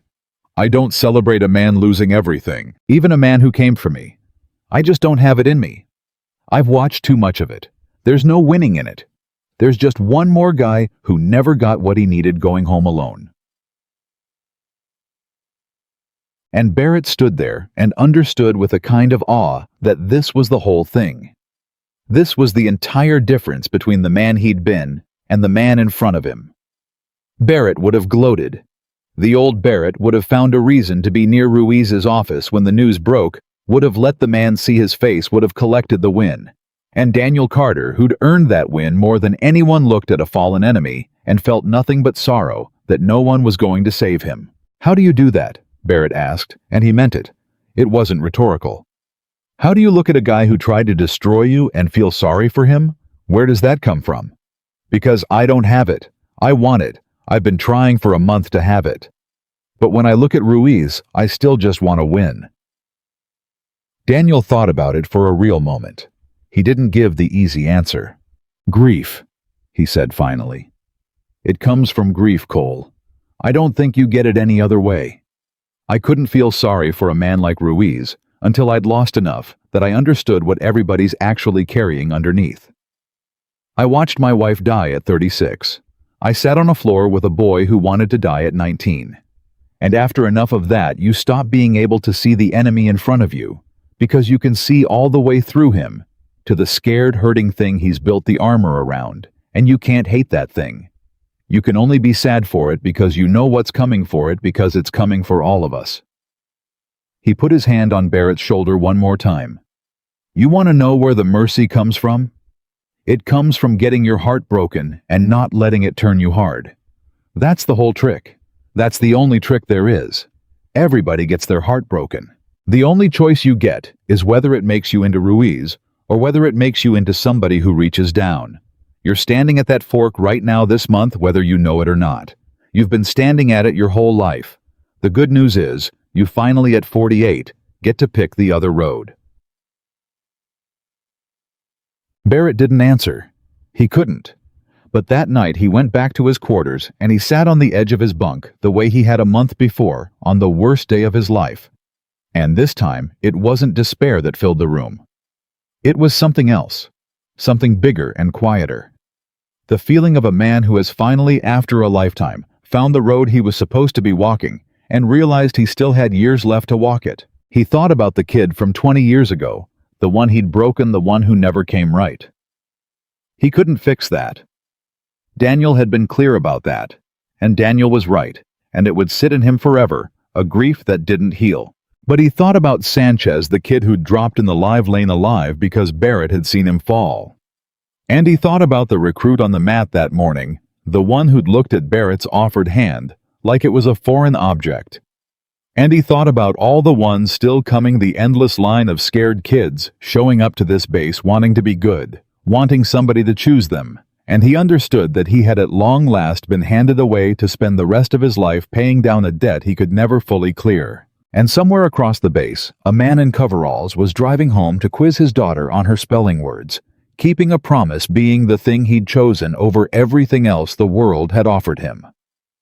And Cole Barrett, lying back on his bunk in the dark, thought that if he lived to be 100, he would never meet a stronger man than Daniel Carter, and that the strongest thing about him had never once been the thing that put Barrett on his back at the gate. It was the hand that came after. The debt came due sooner than Barrett expected, and it came in a form he never saw coming. It was a Monday 6 weeks into the mornings, and Daniel didn't show up. That had never happened. In 6 weeks, the man had been early every single day, toolbox in hand, coffee going cold in the truck's cup holder, waiting by the shed before Barrett even crossed the yard. Daniel Carter didn't miss. It was one of the fixed points Barrett had built his new life around, without noticing he was doing it the way a man stops noticing the sun comes up until the morning it doesn't. Barrett waited 20 minutes. Then he called. It went to voicemail. He called again. Voicemail. And a cold thing started to move in his gut, because he'd learned enough about Daniel by now to know that a man who never missed didn't just decide to sleep in, and a man who was that careful about his phone didn't just let it die. He went to Reyes. Reyes checked with the front gate. No white truck through that morning. He checked with the scheduling office. Carter hadn't called in. And then Reyes, who was good at his job, made one more call to the county sheriff's dispatch because a man who'd learned to think about worst cases learned to check them, and he came back to Barrett with a face that had gone pale. "There was an accident," Reyes said. "Route 9, about 0630. A truck ran a light and hit a..." He stopped. It was a white contractor's truck, Sergeant. They took the driver to County General. It's bad. They're not saying more over the phone, but the dispatcher said it's bad. Barrett was moving before Reyes finished the sentence.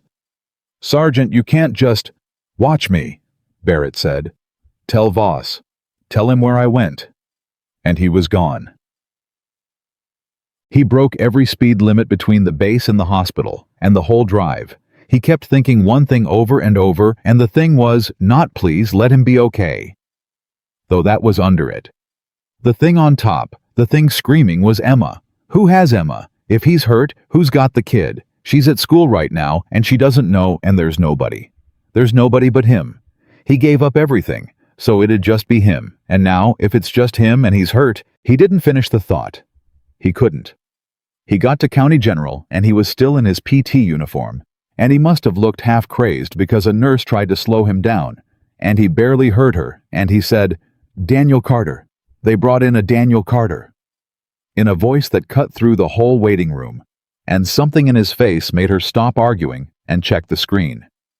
Are you family? And Barrett opened his mouth to say no, to say he was a co-worker, to say the true small thing, and then he thought about a 9-year-old at a school across town who was about to have exactly one person left in the entire world, and he thought about a man who'd chosen her over everything, and he heard himself say, I'm the closest thing he's got. His wife's dead. It's just him and his little girl. Whatever you need me to be, I'm that.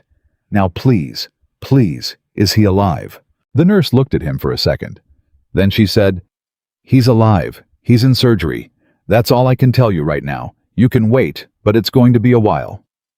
And Cole Barrett, who had never in his life waited for anyone, sat down in a plastic chair in a hospital waiting room and put his face in his hands and did the only thing left to do, which was wait.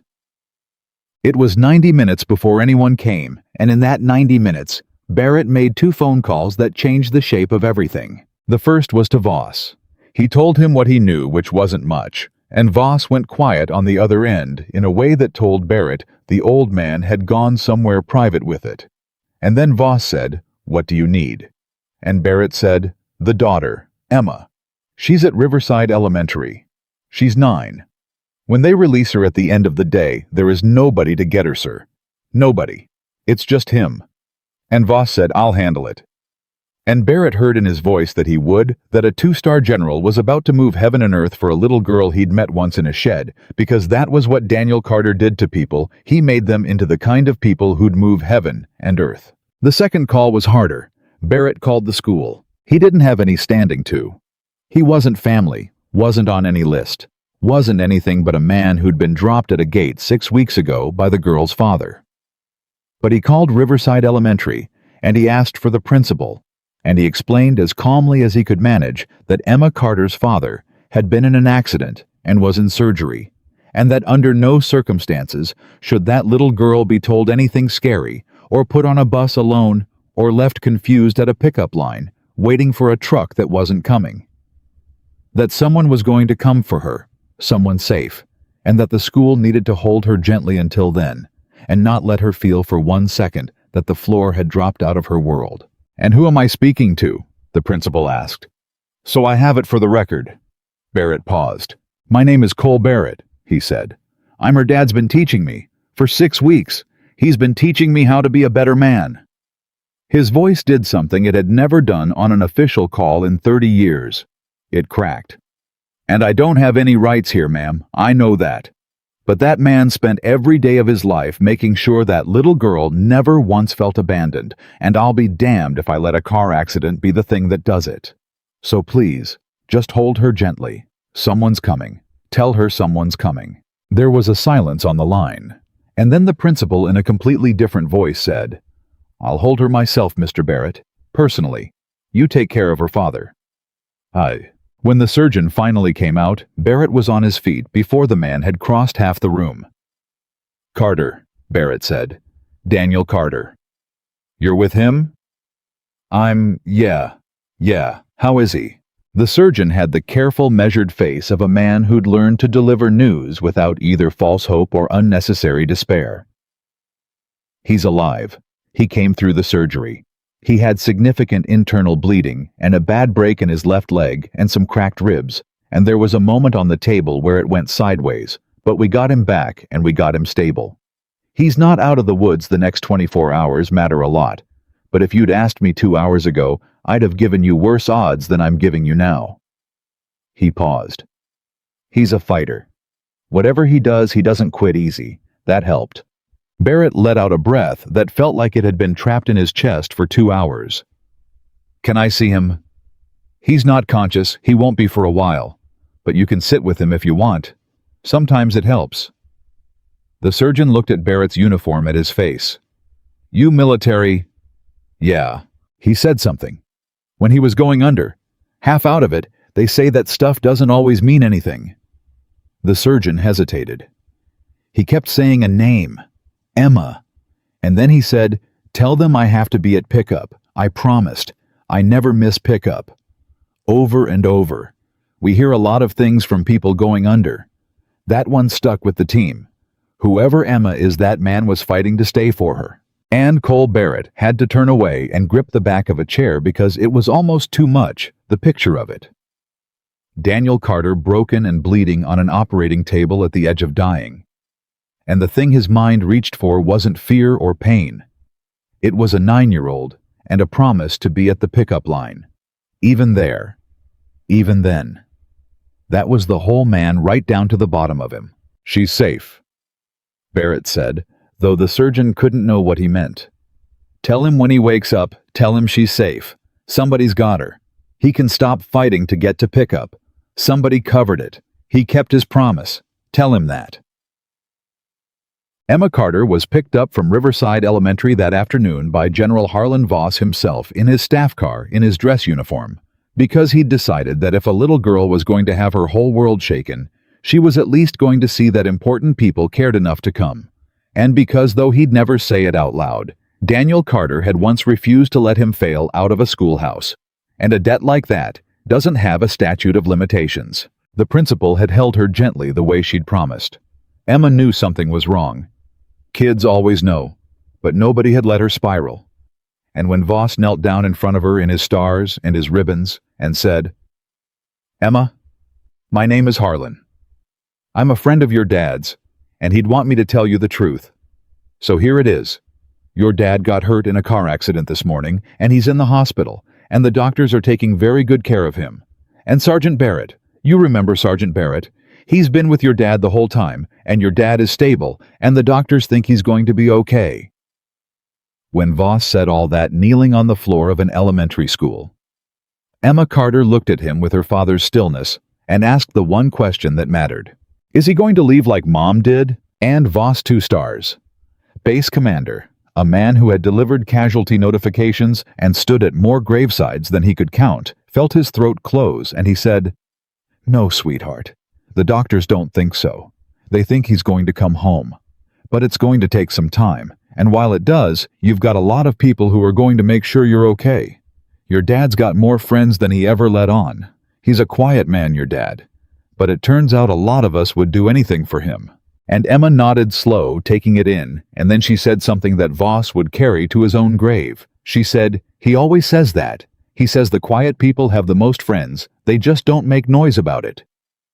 And then in the way of children, she reached up and took the general's enormous hand in her small one, because he was safe, because her father had taught her that the world had safe people in it, and she let him lead her out to the car. Yeah. Barrett was still at the hospital when Voss brought Emma in that evening. He'd called ahead. He'd wanted Emma prepared. Wanted her to know her dad was going to look scary, the tubes, the machines, the paleness, but that it wasn't as bad as it looked. And he'd wanted more than that, to be the one standing between that little girl and the sight of her father broken. Because he'd figured out by now that this was what you did for people you'd chosen. You stood between them and the worst of it when you could. Emma came down the hall holding Voss's hand, and she saw Barrett, and she let go of the general and walked straight to him, and she looked up at his big, scarred, terrifying face, and she said, "You stayed with him." "Yeah," Barrett said, crouching down to her level, his knees screaming, not caring. "I stayed with him." "The whole time?" "The whole time. I'm not going anywhere. You hear me? Not going anywhere." And Emma Carter, 9 years old, who had already lost one parent and had spent a whole day afraid she was losing the other. Looked at this man her father had been quietly rebuilding for 6 weeks, and she made a decision about him the way children do all at once and completely. And she stepped forward and put her arms around Cole Barrett's neck. And Barrett, who had spent 30 years making sure no one ever got close enough to need him, held a crying 9-year-old in a hospital hallway and understood that he had, without noticing it happen, become a person someone could hold on to. That the man Daniel Carter had been digging out from under all that noise had turned out to be, of all things, a man a scared kid would run to. He held her until she stopped shaking. And over her shoulder, he looked at Voss, and Voss looked back, and neither of them said anything because there wasn't anything to say that the moment wasn't already saying. Daniel woke up the next morning. Barrett was there when he did, because Barrett hadn't left, had spent the night in the plastic chair, had sent Emma home with a family from her school that Voss had vetted personally, and had planted himself by the bed like a sentry. And when Daniel's eyes opened and found the ceiling, and then slowly found Barrett, the first thing the man did before he registered the pain, before he understood where he was, the first thing Daniel Carter did was try to sit up and say, "Emma, I have to get Emma. Pick up. She's safe," Barrett said, and put a hand on his chest to keep him from tearing his stitches. "Daniel, look at me. She's safe." Voss picked her up himself. "She stayed with the Hendersons last night, the family from her school. They're good people." Voss checked them out top to bottom. "She's fed, she slept, she's fine, and she knows you're okay. You didn't miss pickup. It got covered.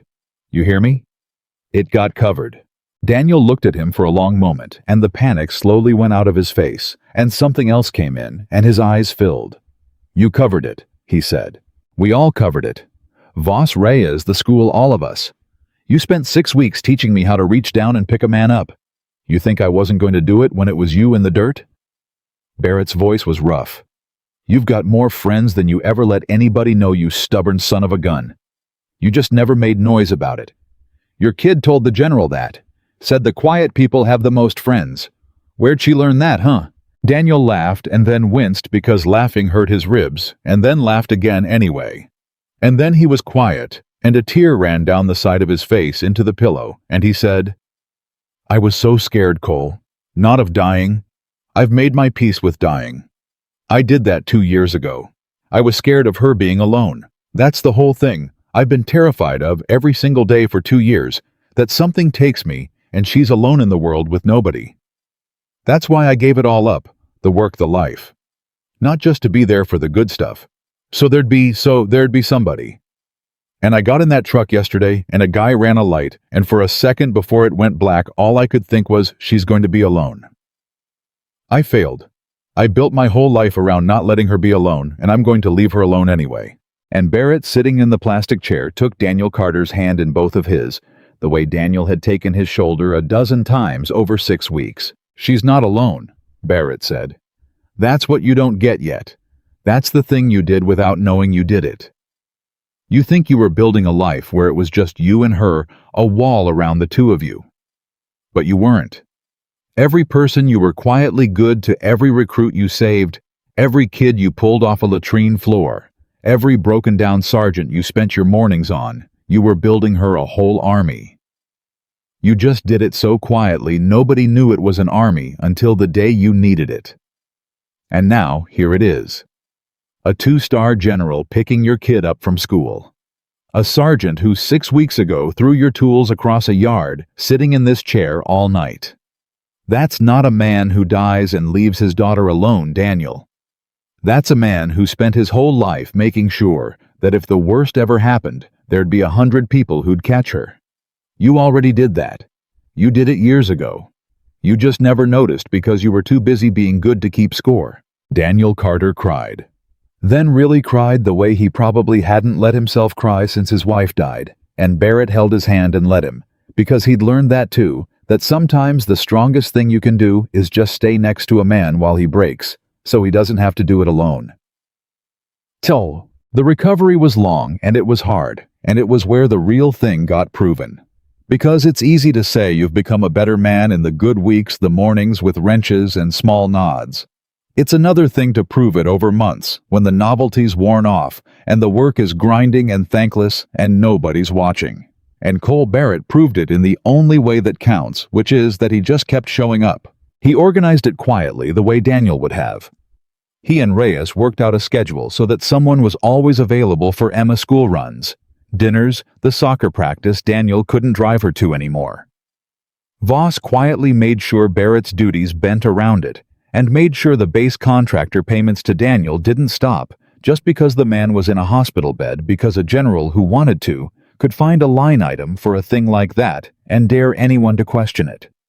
The Hendersons took Emma some nights. Barrett took her others, and learned to make exactly 3 dinners that a 9-year-old would eat, and learned to quiz spelling words, and learned this took longer to braid hair badly enough that Emma laughed at him, but well enough that she'd let him keep trying. And every day without fail, Cole Barrett was at the pickup line. He didn't announce it. He didn't make a thing of it. He just understood all the way down that Daniel Carter had built his entire second life around one promise, that his daughter would never once wonder if someone was coming for her.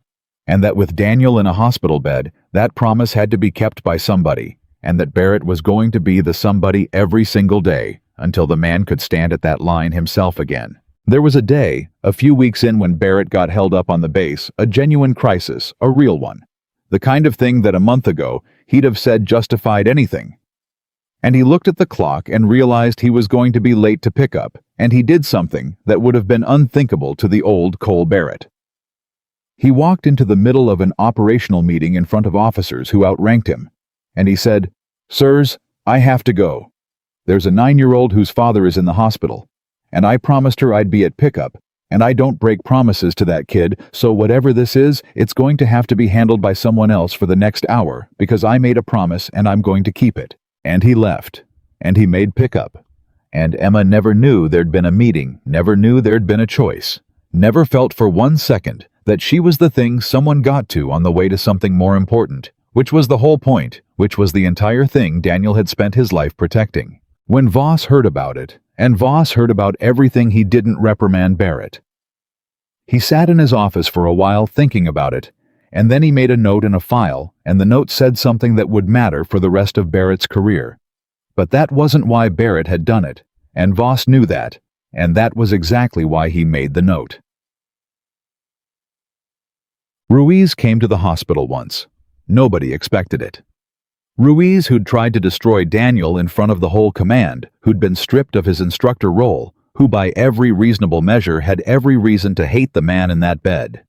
Ruiz showed up on a Tuesday evening in civilian clothes, holding his hat in his hands, and stood in the doorway of Daniel's room, like a man who wasn't sure he was allowed in. Barrett was there, and Barrett went rigid, and for a second the old thing rose up in both of them, the readiness for a fight.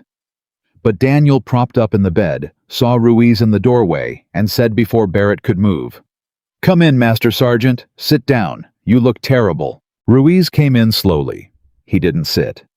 He stood by the bed and turned his hat in his hands, and finally he said in a voice Barrett had never heard him use, "I came to say I'm sorry for the ceremony, for what I tried to do. I heard about the accident and I've been sitting with it. What I tried to do to you. And then you go and get hurt.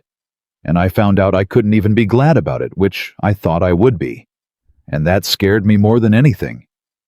He swallowed. "I don't know how to be anything but what I've been.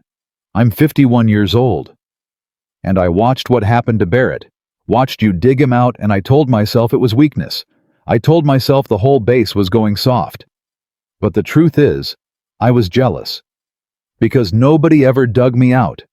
Nobody ever spent their mornings on me. And I've spent my whole life making sure nobody could get close enough to try. And Daniel Carter, broken in a hospital bed, having every reason to send this man away." Looked at Ruiz for a long moment, and then he said the thing that Barrett would remember as the truest measure of the man. "It's not too late for you, Ruiz." "It is. It's 51 years too." "It's not," Daniel said. "You just walked into the hospital room of a man you tried to destroy to apologize when nobody made you, when nobody would have even known if you'd stayed home. You did that. That's not a man who's too far gone. That's a man who's standing at the fork, same as Barrett was, same as I've watched 100 men stand at. He shifted, wincing. I can't be your morning Ruiz. I've got my hands full, and honestly you and me have got too much history for me to be the one. But I know a guy who was exactly where you are 8 weeks ago. He looked at Barrett. And he'd know how to reach you better than I ever could. Because he speaks your language. He was you. Weren't you, Cole? And Barrett, who had walked into that room ready to throw Ruiz out on his ear, stood there and felt the whole thing come full circle and understood what Daniel was doing, and understood that this was the final lesson, the graduation, the thing Daniel had been building toward all along. That the point of being dug out of the dirt was never just to stand up. The point was to turn around and dig out the next man. That the chain only meant anything if it kept going. Yeah, Barrett said slowly, looking at Ruiz, at this man he'd hated, this man who was everything Barrett had been. Yeah, I was you. He was quiet a second. Buy you a coffee. Ruiz, tomorrow I've got some mornings free. Turns out I learned a thing or two about them. And Ruiz, 51 years old, holding his hat, looked at the two men in that room, the one in the bed who'd forgiven him and the one by the bed who was offering him a hand. And something in his face broke open, the same thing that had broken open in Barrett at a gate 8 weeks earlier, and he said, Yeah, okay, tomorrow, coffee. And it came out rough like a word in a language he'd forgotten he knew. When Ruiz was gone, Barrett turned to Daniel. You didn't have to do that. Forgive him. Hand him to me. He came for you. I know, Daniel said. He was tired, the visit had cost him, but there was peace in his face. But I told you a while back, Cole. When they took Ruiz off the line, I told you the shame of it was that nobody was going to dig him out. Remember I said there was no version where somebody reached down for a man like that. He smiled, small and worn. I didn't like living in a world where that was true, so I changed it. That's all any of us can do. When you find the thing you can't stand about the world, you don't complain about it. You reach into it with your own 2 hands, and you change the one piece of it you can touch. He closed his eyes. You're the piece I could touch, Cole. And now you're going to be the piece that touches Ruiz. And maybe someday Ruiz touches somebody else. That's how it works. That's the only way any of it ever worked. It was never about being the strongest man in the room. It was always about being the one who reaches down. Chapter 12. Daniel came home from the hospital 11 weeks after the accident. The leg would never be quite right. He'd walk with a hitch for the rest of his life, and the cold mornings would ache, and his days of putting a man on a mat were behind him. But he was alive, and he was walking, and he came home to a house that had been quietly kept running the whole time by an army he'd built without ever meaning to, and Emma was there. And she'd been okay. That was the thing that undid Daniel most when he was strong enough to take it in. That the thing he'd been terrified of every day for 2 years, his daughter alone in the world, had turned out to be the one thing that never happened, even when the worst came, because he'd spent his whole quiet life making sure it couldn't. Barrett was there the day Daniel came home. He'd cleaned the house badly and stocked the fridge, and he'd fixed the porch step that Daniel had been meaning to get to for a year, and he stood back awkwardly while Emma launched herself at her father, and Daniel held her, and neither of them said anything for a long time. And then Daniel looked up at Barrett over his daughter's head, at this enormous man standing in his living room, who 11 weeks ago had thrown his tools across a yard, and he said, "Thank you, for all of it, for her." "Don't," Barrett said, his voice thick. "Don't thank me. You know what you did? You reached down and picked up the meanest, loneliest, most broken-down man on that whole base, for no reason, except that you couldn't stand to walk past him. And it turned out the man you picked up was going to be the one standing there when your kid needed catching. You didn't know that when you started. You couldn't have. You just did the right thing, because it was the right thing, and it came back around to save the one thing you love most in the world." Barrett shook his head, and he was crying now, and not ashamed of it. "You want to thank somebody, thank yourself. You built this. Every bit of it. I'm just the piece of it that happened to be standing closest when the wall came down." And Daniel Carter, home at last holding his daughter, surrounded by the quiet army of everyone he'd ever been good to, looked at the man he'd chosen when nobody else would, and understood that the deepest law of his whole life had just proven itself true one more time. That you never know when you reach down to pick a man up out of the dirt, whether you're saving him or saving yourself. That kindness is the only thing you can put out into the world that has a chance of coming back exactly when you need it most from a direction you never saw coming. That the hand you offer is never wasted. Not once. Not ever. The first coffee with Ruiz turned into a second, and the second turned into a standing thing every Tuesday, and Barrett found out fast that reaching down for a man was a lot harder than being reached down for. Ruiz didn't make it easy. He came to that first coffee armored to the teeth, arms crossed, waiting for a lecture, waiting for Barrett to gloat, waiting for the catch. And Barrett, who 6 months ago wouldn't have had the patience for any of it, sat across from him and did the thing Daniel had done for him. He didn't lecture. He didn't gloat. He asked Ruiz about his life, and he listened. And when Ruiz got mean, which he did, testing the way a beaten dog snaps at the hand, Barrett didn't snap back. He just said, "Try that again," in a voice he'd learned from a man in coveralls, and waited and let Ruiz try again. "You sound like him now," Ruiz said halfway through that first coffee, and it wasn't a compliment, it was an accusation. "You sound like Carter. You've got his thing, the patient thing. It's unsettling. 6 months ago, you'd have knocked my teeth out for half of what I just said." "6 months ago, I was a scared kid in a 48-year-old body," Barrett said. "Same as you are now. And somebody sat across a table from me. Well, he stood by a shed, but same idea, and he refused to give up on me even when I made it hard. Especially when I made it hard. So no, I'm not going to knock your teeth out, Ruiz. I'm going to sit here every Tuesday until you figure out that the thing you've been calling strength your whole life was just fear wearing a costume. It took me 30 years to see it. I'm hoping you're faster than me. But if you're not, I've got the Tuesdays. I'm not going anywhere." And Ruiz looked at him for a long moment, and something in the armor cracked just a hairline, just enough. "Why?" he said. "Why do you even care I tried to end your friend?" "Because Daniel told me a while back that the shame of the world is all the men nobody reaches down for," Barrett said. "And I decided I didn't want to live in a world where that was true about you. So I'm changing the one piece of it I can touch. That's you, Ruiz. You're the piece I can touch. Now drink your coffee and tell me about the kid you washed out last spring. The one that's been sitting wrong with you, because I can see it on your face that there's always one." And Ruiz's eyes went wide because there was a kid, and he'd never told anybody. And this man across the table had read it off him like a page. And that was the moment Ruiz started finally to come apart in the right way, the way that lets the light in. It took months. It wasn't clean. But it started at that table on a Tuesday, because Cole Barrett had learned from the best teacher there was, that you don't give up on a man just because he made himself hard to love. Chapter on. Daniel healed slow. The leg kept its hitch, and there were mornings it locked up bad enough that he needed the cane he pretended he didn't need. His days of combatives instruction were over for good. No more mats, no more putting a man on his back to teach him a lesson. And for a while, that grieved him because a man's body is a big part of how he knows himself. And Daniel had known himself through his hands and his balance and his control for his whole life.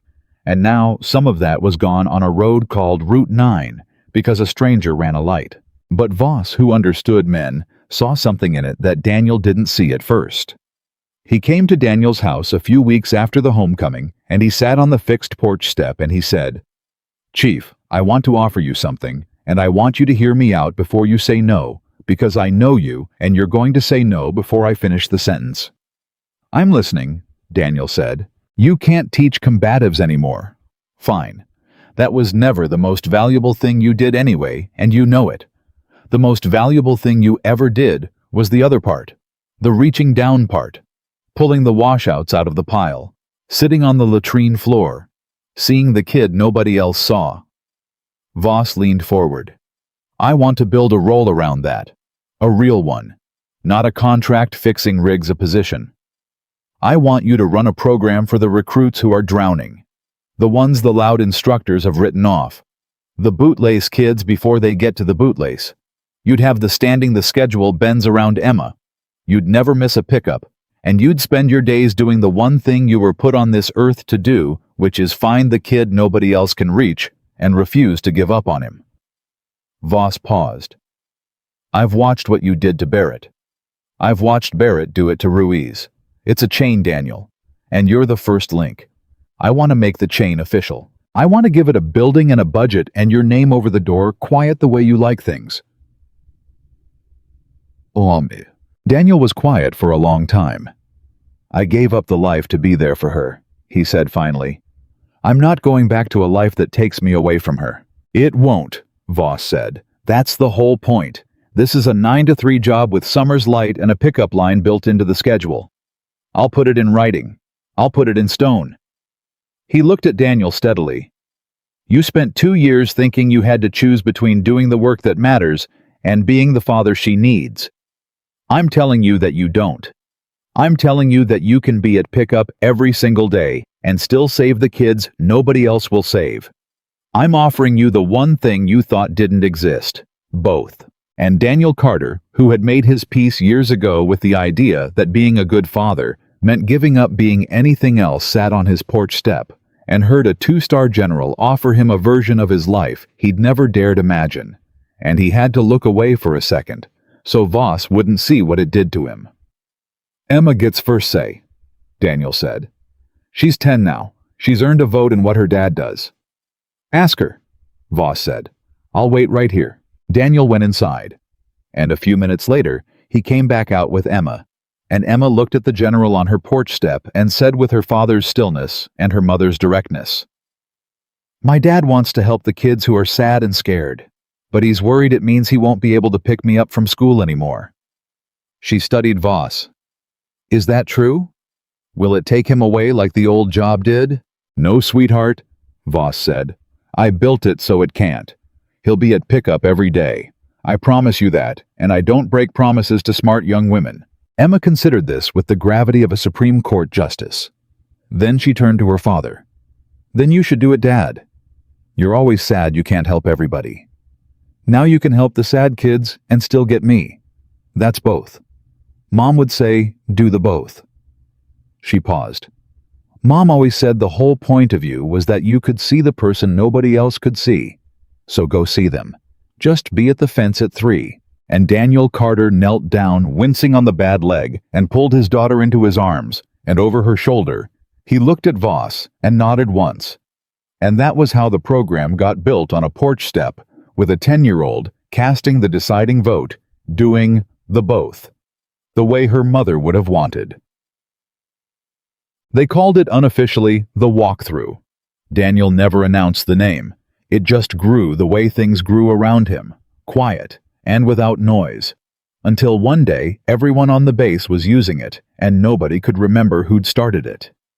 When a recruit was drowning, failing, isolating, showing the signs the loud instructors missed because they weren't looking, someone would say, "Send him to the walkthrough," and the kid would end up in a small room with a man who walked with a hitch and a cane and had the flattest, quietest, most attentive eyes anyone had ever seen, a man who'd sit across from him and not lecture and not judge.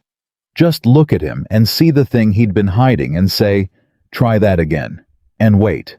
And the washout rate on that base started to drop. And the number of kids who made it through, not by being broken, but by being built, started to climb. And a few years into it, the program that Daniel Carter ran out of a small room with his name quietly over the door had become a model that other bases sent people to study, though the people who came to study it always went away, a little confused because there was no system to it, no curriculum, no magic. There was just a man who refused to give up on the kid everyone else had written off. You couldn't standardize that. You could only grow it one instructor at a time, one reach-down hand at a time. Barrett was his right hand in it. That was the thing that surprised everyone and surprised no one. Cole Barrett, the loudest, cruelest instructor the base had ever produced, became in his 50s the man the drowning recruits trusted most precisely because he'd been what they were afraid of and had come out the other side.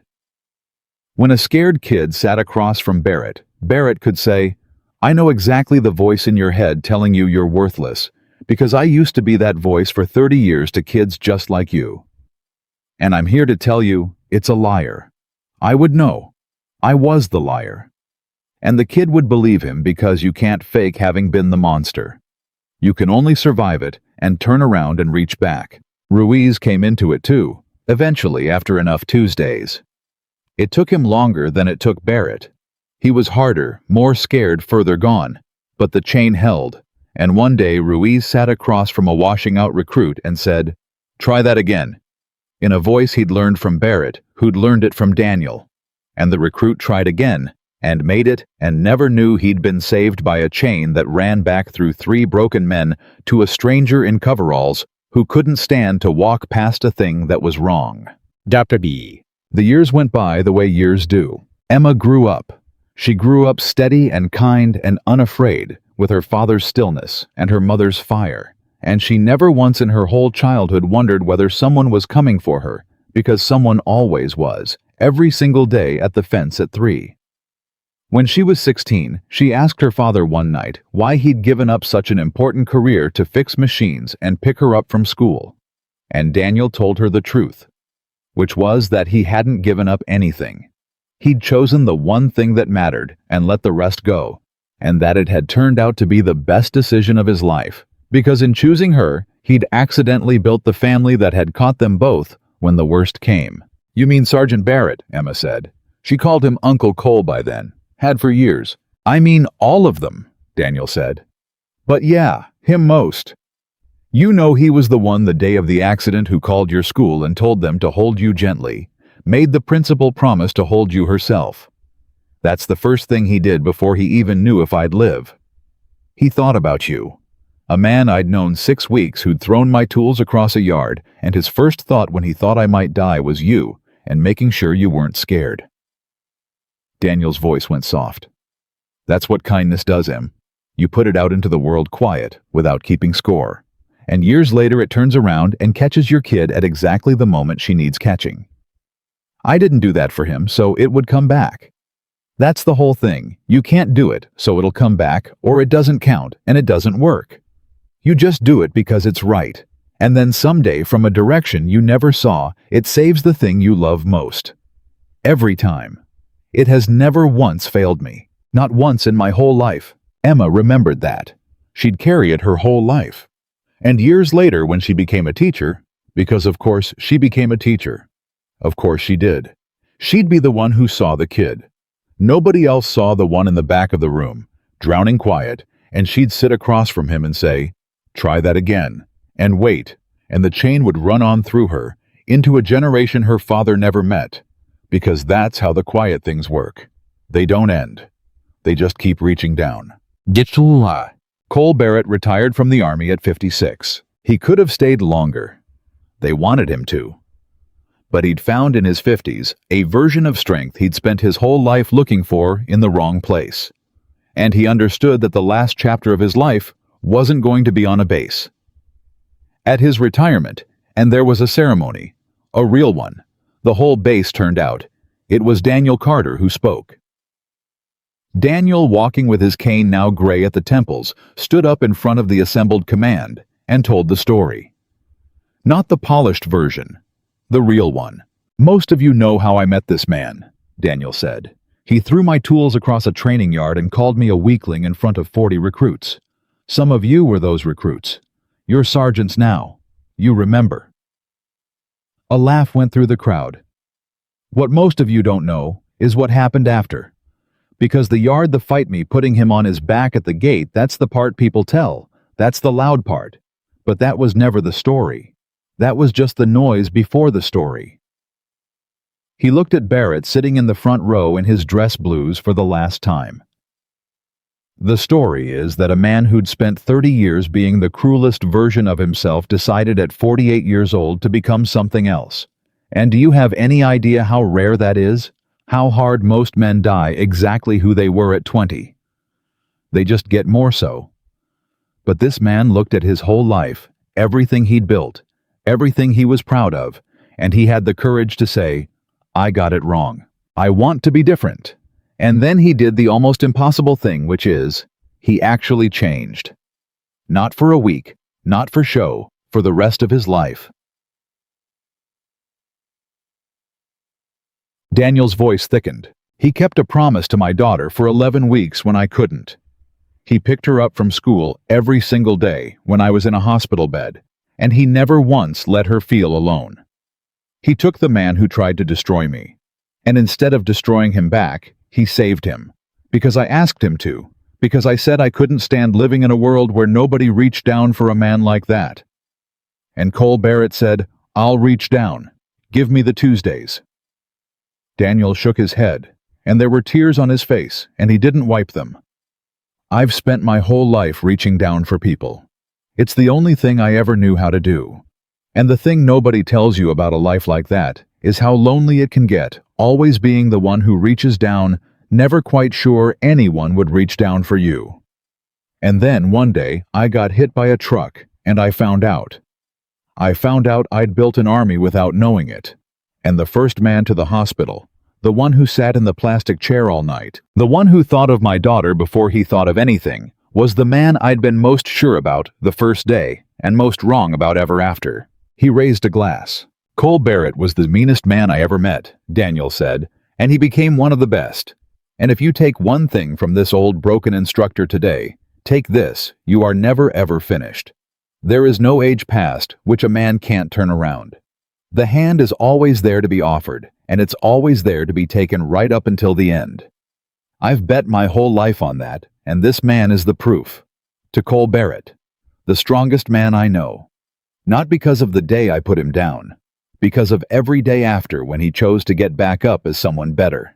And the whole base rose to its feet, and Cole Barrett sat in the front row and wept openly in his dress blues in front of everyone, and felt no shame in it at all, because a man in coveralls had taught him long ago that the willingness to be seen breaking was the strongest thing there was. Did you?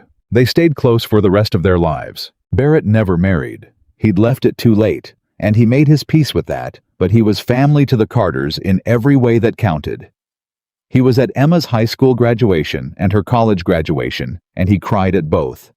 He was there the day she got her first teaching job, and he was the one who fixed the wobbly desk in her first classroom badly the way he fixed everything, and she kept it wobbly on purpose for 20 years because Uncle Cole had fixed it. He walked her down the aisle alongside Daniel at her wedding because she'd asked them both because in her mind she'd had two fathers, the quiet one who chose her and the loud one who caught her. And when Daniel Carter finally passed an old man in his own bed with Emma holding one hand and Cole Barrett holding the other, decades after a stranger in coveralls fixed a rig on a training yard, the church couldn't hold the people who came. They came from everywhere. Generals and privates and washouts who'd become sergeants, the bootlace kid from 14 years gray now, with grandchildren of his own, and 100 others whose lives had a Daniel Carter-shaped turning point in them. A moment where a quiet man had refused to walk past them, had said, "Try that again," had reached down. Cole Barrett gave the eulogy. He was an old man himself by then, and he stood up on his bad knees, and he looked out at the packed church at the Army of the Saved, and he said the truest thing he knew. "Daniel Carter was the strongest man who ever lived," Barrett said, "and he never once raised his voice to prove it. I spent 30 years thinking strength was how loud you could be, how much fear you could put in a room, how many men you could make feel small.